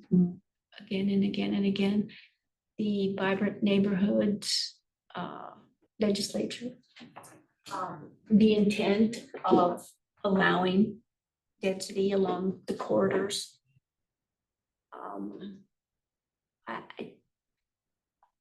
It'll be interesting to see where that goes or how it goes, because what happens in Boulder is as soon as we start making any kind of changes, like what happened with the ADUs, removing ownership, the investors move in. I mean, that's what's happened to our single family neighborhoods. Those little houses don't remain little houses. And people don't actually live in the houses, the big houses that get built. So we've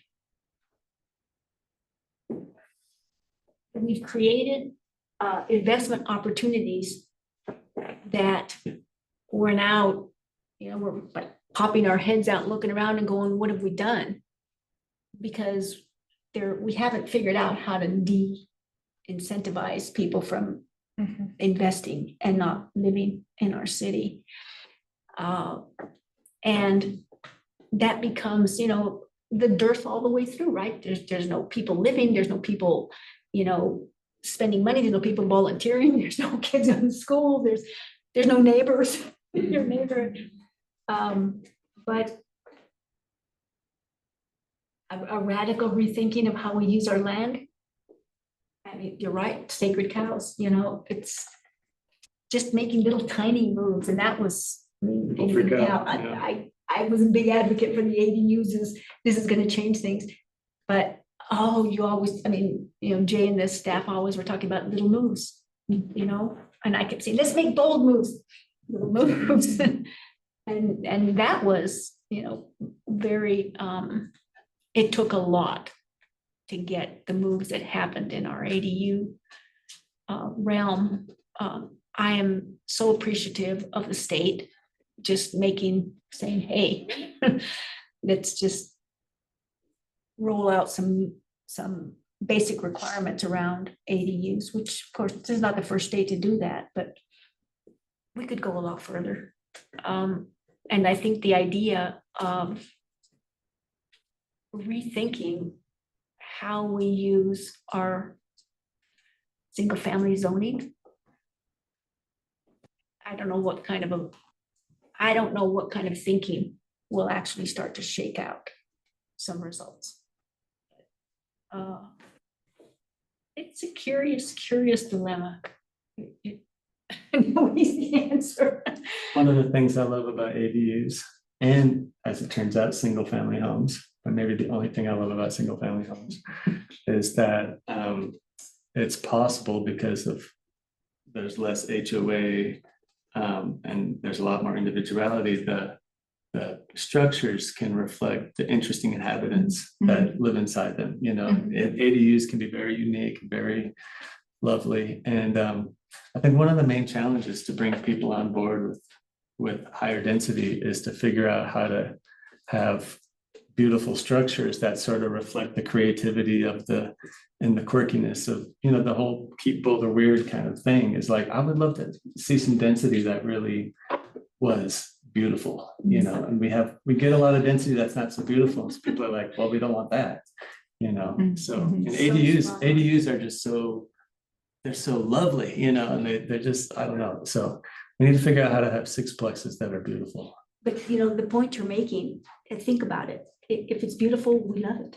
You know, we're not going to be saying, don't put that in my backyard.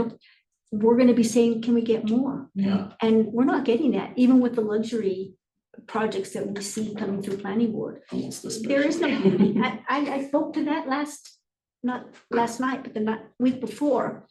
You know, at the end, it's just like, you know what? I'm gonna use a word we never use, because there's no way to codify it.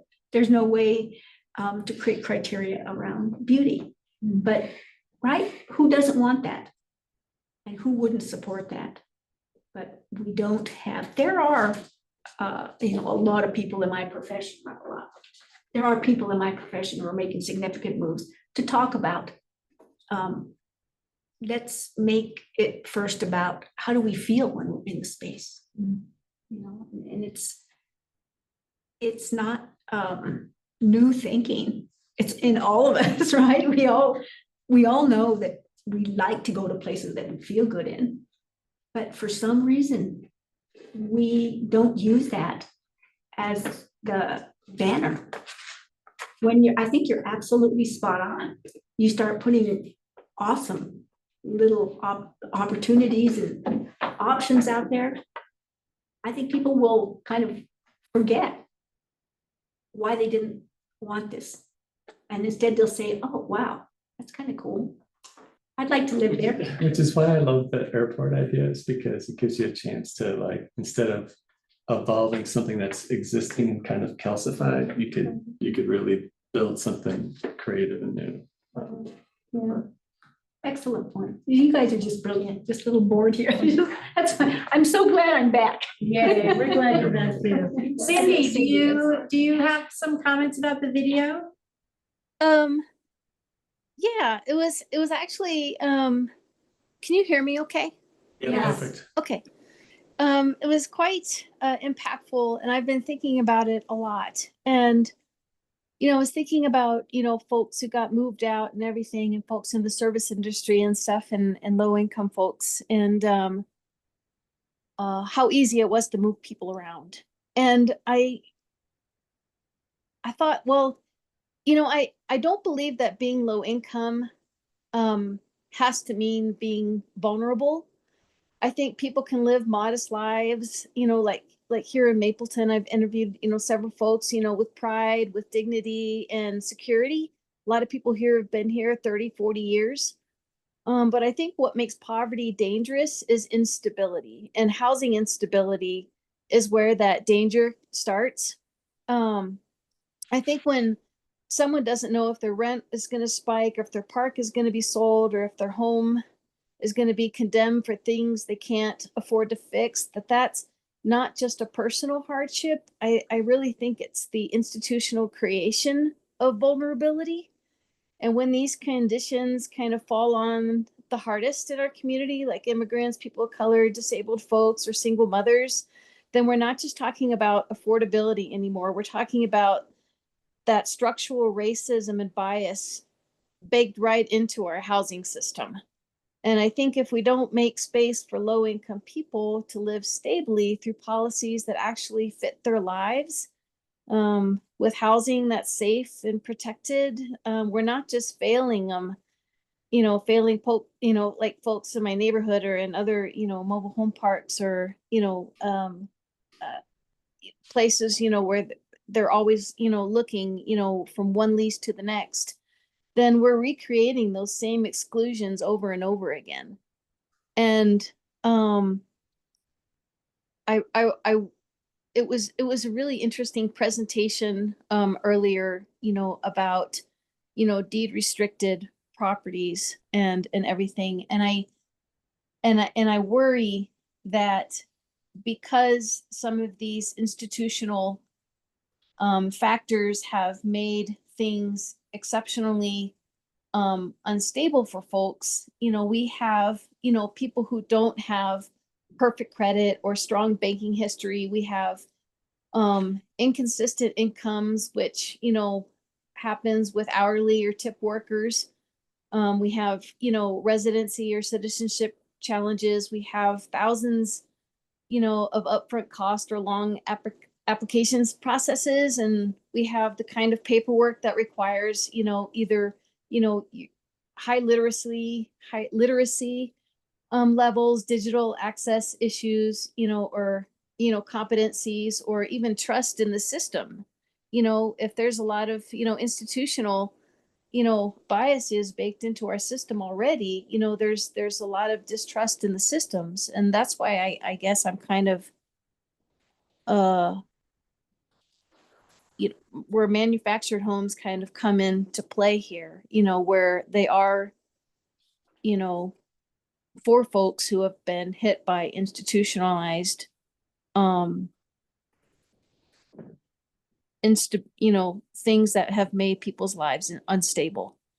But it really, that video had quite a big impact on my thinking. And, yeah, it was very emotional, but, anyway, that's it. Thank you. So here's my comment. I agree that I kind of felt shame and embarrassment about the history of Boulder. And I realized that there's been like a history of discrimination where we kind of push out those people that we don't want. And so when I think about like HAB and what could we do, one of the things that I really like to focus on is how do we provide housing specifically for our service people? Like, let's create housing for our teachers and our policemen and our firemen and whatever. But when you do that, you run the risk of violating fair housing laws. And so like, it's okay to like explicitly discriminate and say, you can't be those people and buy a house here and push them out. But when we try and like correct those mistakes by creating specific housing for the employment base that we have here, then you violate a different law. So.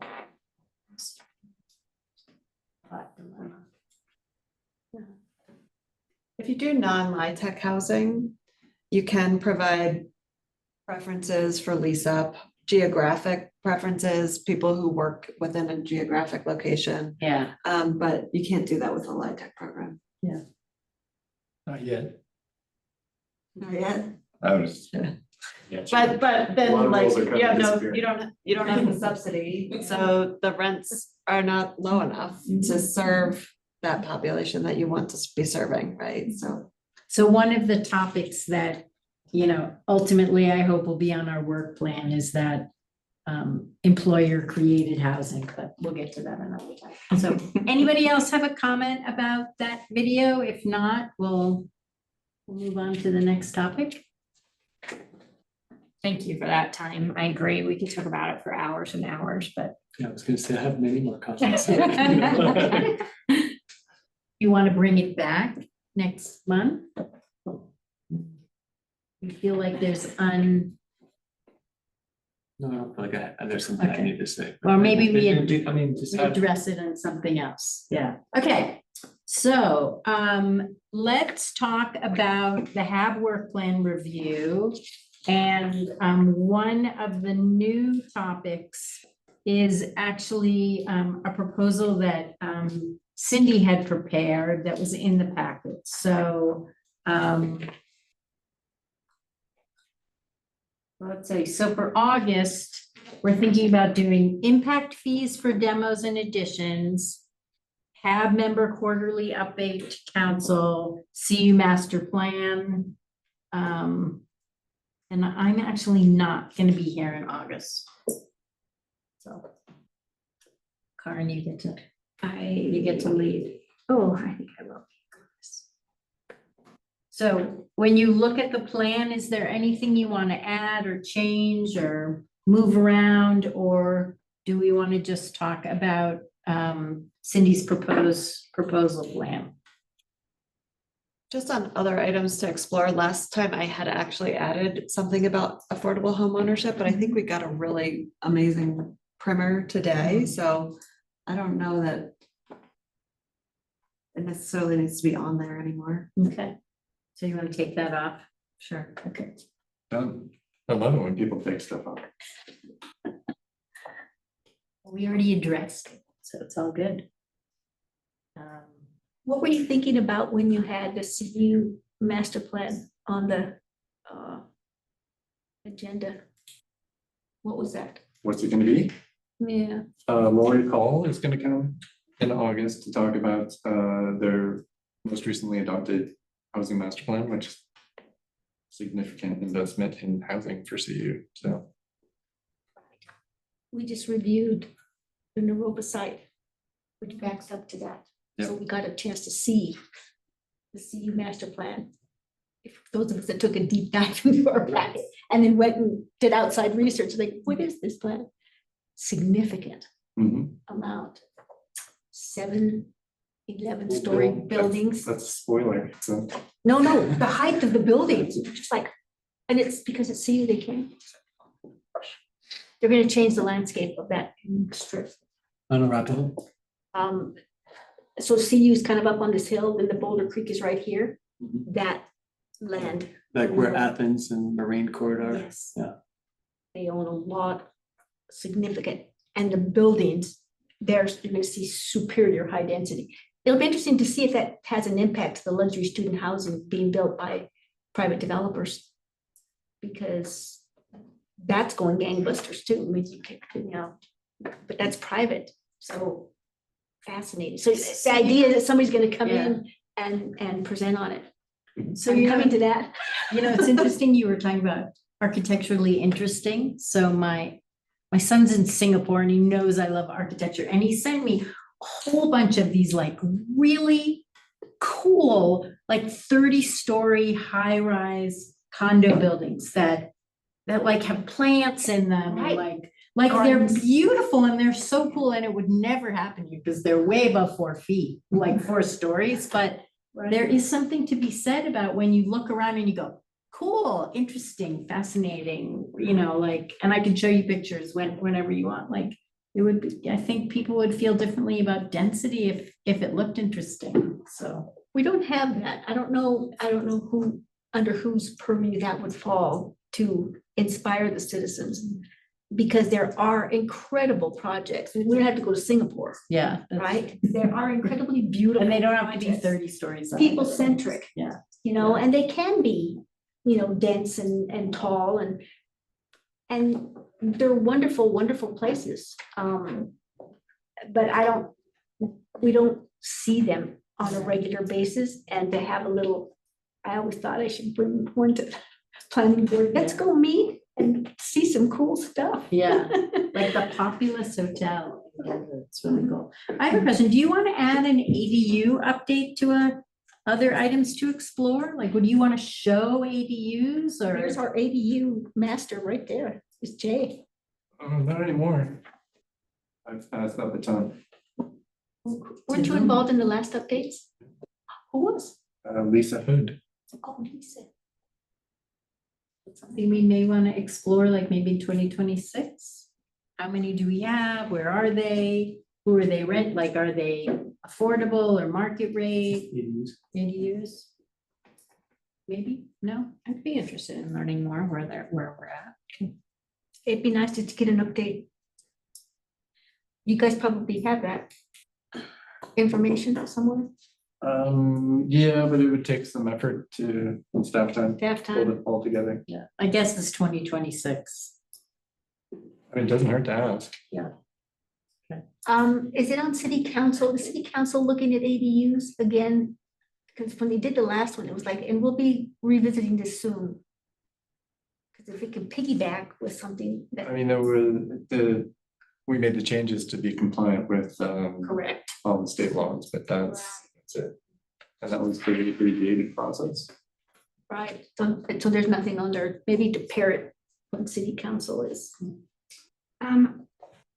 I have a thing, but it might, I don't know if it falls under the Boulder Valley Comp Plan, but I'd be interested to learn more about Area 3 and like really specifically focused on Area 3 and what the possibilities are and the challenge, kind of like when we had somebody come in and talk about airport stuff, whether it's Area 3 is happening or not. Could we Can that be part of Somebody the talk- September?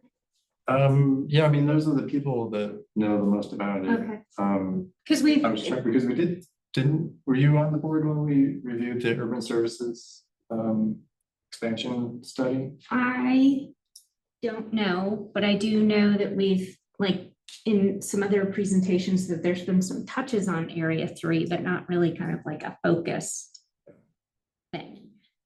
I would ask about it in September and see if that satisfies your itch, but if it doesn't, then we can Okay. see if somebody could come back. That's what we were saying. Well, I thought we had a tour of it just a year ago. That was part of the urban services study. And we I did a was tour not of it. here for that. Okay. But I don't think there's a problem with asking Yeah, about it no. on the 24th, and then we can figure out if we want to follow up. Wasn't there the first part, the study part was done? We saw the presentation sometime. It was last fall, I wanna say. Yeah, Yep. in the last The 6 council, right, planning board and have. right. Okay, so you guys saw that scene. Yeah, Mhm. that's the last thing we've seen, but it's something ongoing, isn't there? Well, the comprehensive plan needs to be updated to amend our policies to say, yes, we will. So we're at the point where any separate study is not really moving There forward. isn't, yes, correct. All it was, can we provide urban services to this area? And it just had different assumptions as to what levels of development. But it didn't look at, what could the land uses look like, it's not gonna get to that level of detail.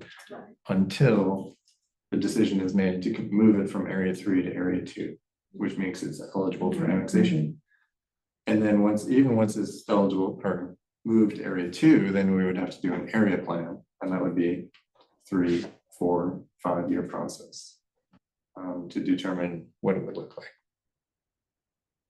So we're still, Annexation. and then annexation, Yeah. which will take another 3, 4, 5 years. And I think the study showed that we don't really have the water to support development of. So we might not have an area 3 option at all. But anyway. All right. Any other comments on the work plan? I mean, this is very fluid, so like, if you come up with a great idea, like shoot us an email.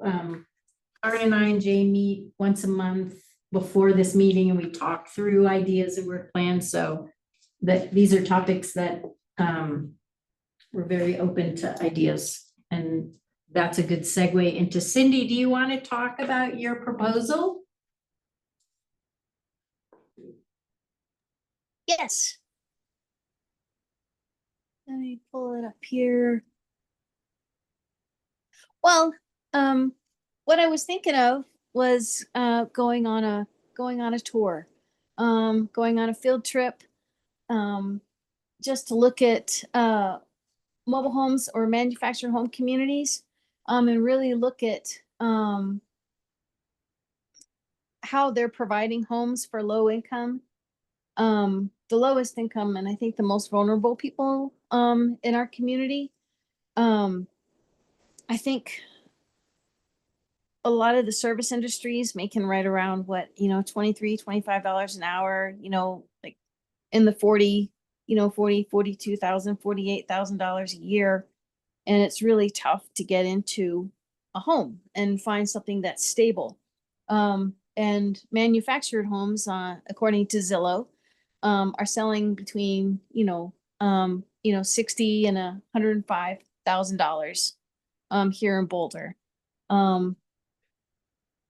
And I think that they're really serving a purpose, and I think that they're worth investing in. And I think it's really important to see the manufactured home, the mobile home park, or trailer park. I use all 3 of the names to see what they're actually doing and how they're doing it. I think one of the biggest issues that was, spoken about earlier were HOA fees. And I think it's really important to understand where the HOA fees are going. Like in Mapleton, our HOA fees, we're in charge of everything from basic infrastructure like water supply lines, sewer, storm, gas lines, electrical, street lighting, to roads and surfaces like our curbs and our gutters, our sidewalks, and everything. All of our energy systems, like, even all the way up to the mobile home itself, that all has to be insulated and kept up. Our common areas like our clubhouse, or a wash house, shared laundry, playgrounds, parks, open space, landscaping, maintenance, all of our waste, sanitation, safety and access, our emergency vehicle access roads, fire hydrants, signage, communication infrastructure, like our cable and internet service, mail delivery, all of our mailboxes, our foundations and lot conditions, all the concrete pads, retaining walls, grading and sloping for drainage control, all of that is covered in our with our HOA fees. And I think that with the cost of supplies and everything going up, it's really tough to keep our HOA fees manageable.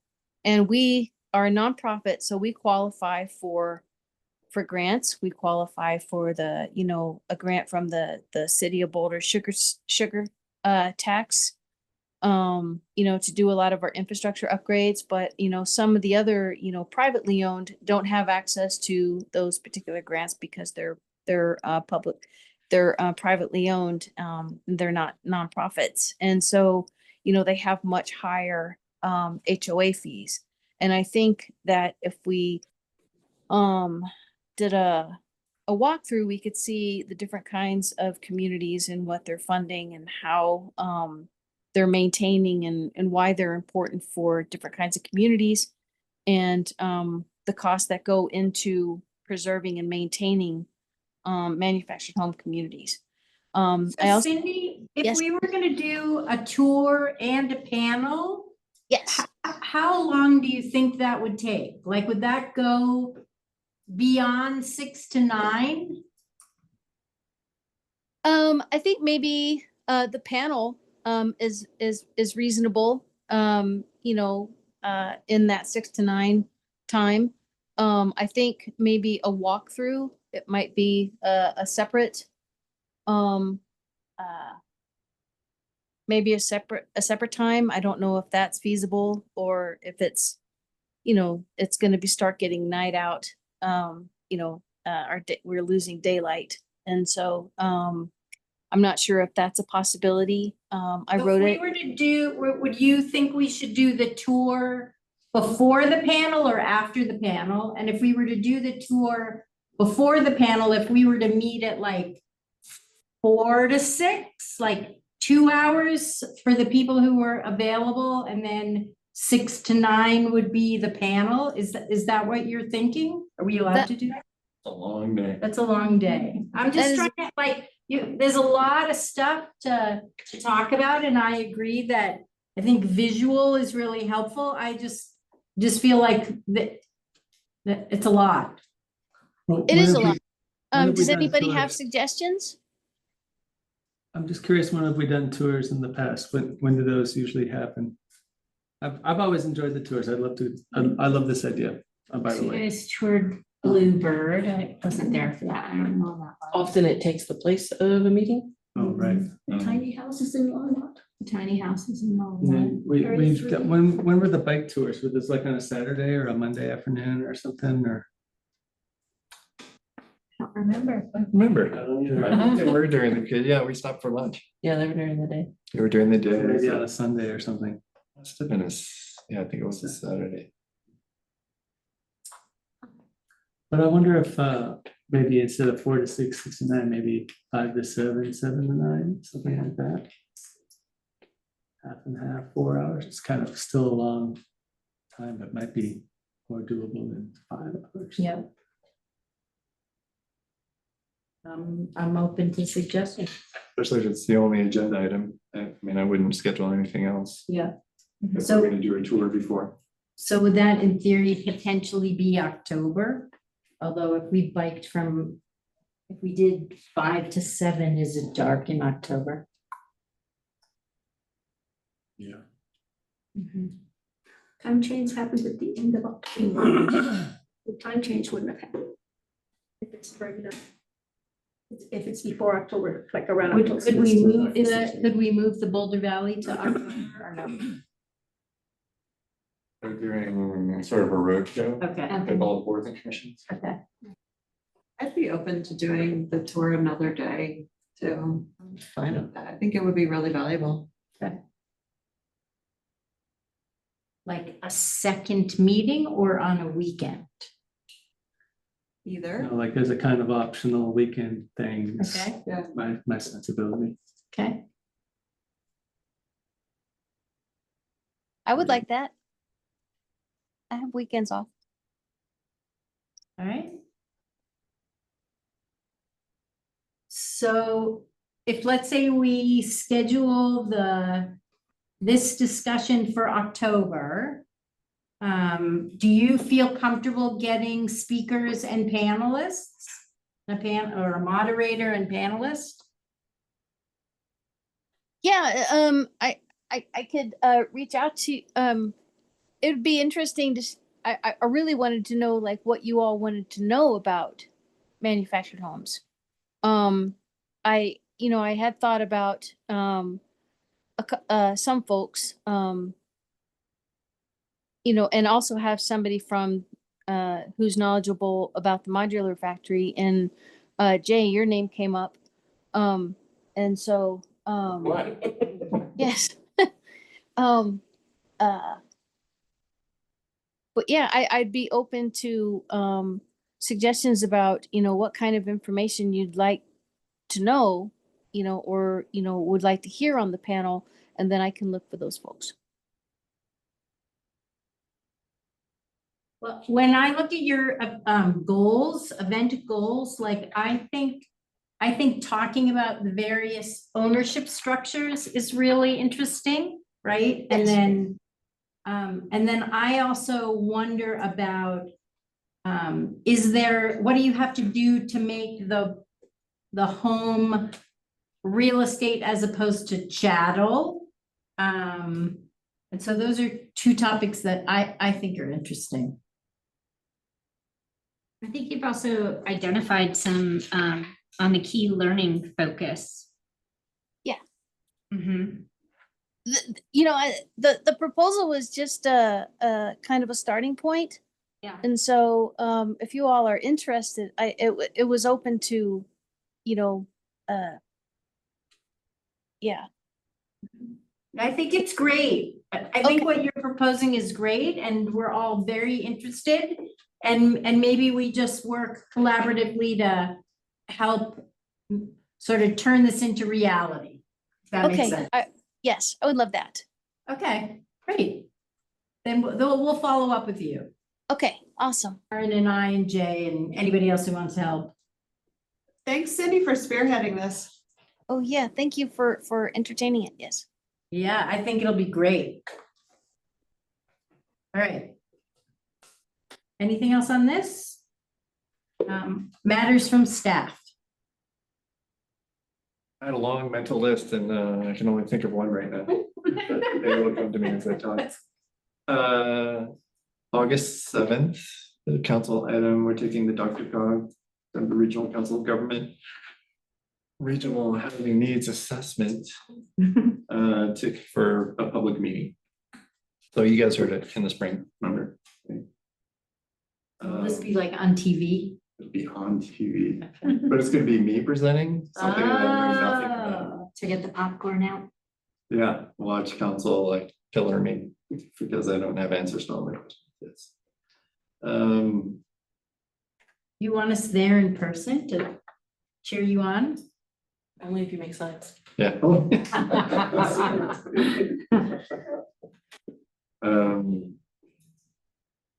Sorry.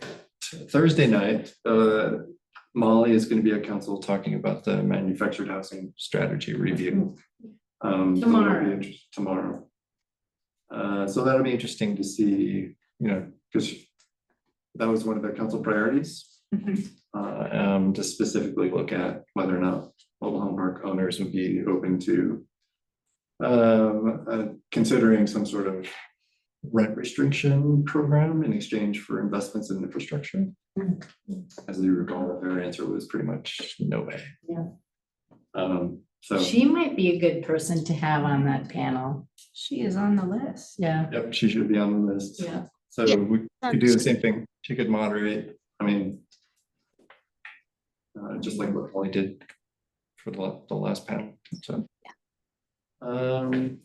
Anything else? I was, oh, have you seen Alpine Balsam recently? The bridge is in, the 11th Street Bridge. It's pretty exciting. Where is the bridge? Is it available? Is it public, open to the public? Is it You inside? just can look at it through a fence or something? You can look at it through the fence. Okay. But all it is just an arch bridge over the greenway. It's not paved or anything like that. Wait, where is I I haven't haven't seen it. Alpine Balsam. Alpine Balsam, they're digging out the greenway. You notice there's a big excavation on the north end. Daylighting the creek. Exactly. What'd you say? They're daylighting the creek. Daylighting the creek, yeah, right. This creek has been underground for however long and it's gonna see a bit of light. And now there's a little footbridge built in. The footbridge too? Why have I not seen it? Huh. I've been watching more focused on the deconstruction. It's like I thought we were keeping the building. Why are they still It's deconstructing? fascinating. Yeah, I keep wondering that too. I was like, wow, they're tearing down a lot more than I thought. We got an answer at planning board that we raised. It's just like, What's the yeah, answer? they're just taking out a bit more pieces, but really they're keeping the part they said they were keeping. Let's keep an eye on it. They cut the shell to protect the building. Yeah, well, they took out the tower, the elevator and stair tower, and then they started to take out some of the floor area. But I think it was just moving around and things that were not stable or whatever. Hopefully, they're done deconstructing the structure. Is any of that gonna be for sale? Yes, 2 parcels will be sold to help pay for the affordable parcels. To market rate developers. But how about any of the affordable, is it only rental? The Boulder Housing Partners is building rentals only. Right. And one of the parcels that we would sell, we're looking at is their way to have affordable home ownership. So basically a Oh, the condo. ones that along 9th. The ones along 9th will be sold as market rate townhomes. The one on Broadway, potentially, that's what we're. Do we know who the developers will be for the market rate? No, we'll go through a request for proposals process, basically. And then we'll basically negotiate a development agreement with the developer. Same model we use for 34. Yeah. I thought Coburn was doing it. The Coburn for-profit. designed all the sites. So basically, They're not doing the development. well, they might, who knows, but Right. no, they took it through the entitlement process through form-based code. Right. So basically, that adds to the value theoretically of the parcels, so that it's basically a fully entitled, fully designed project. So the person that takes over will just literally be doing the building. Mhm. Interesting.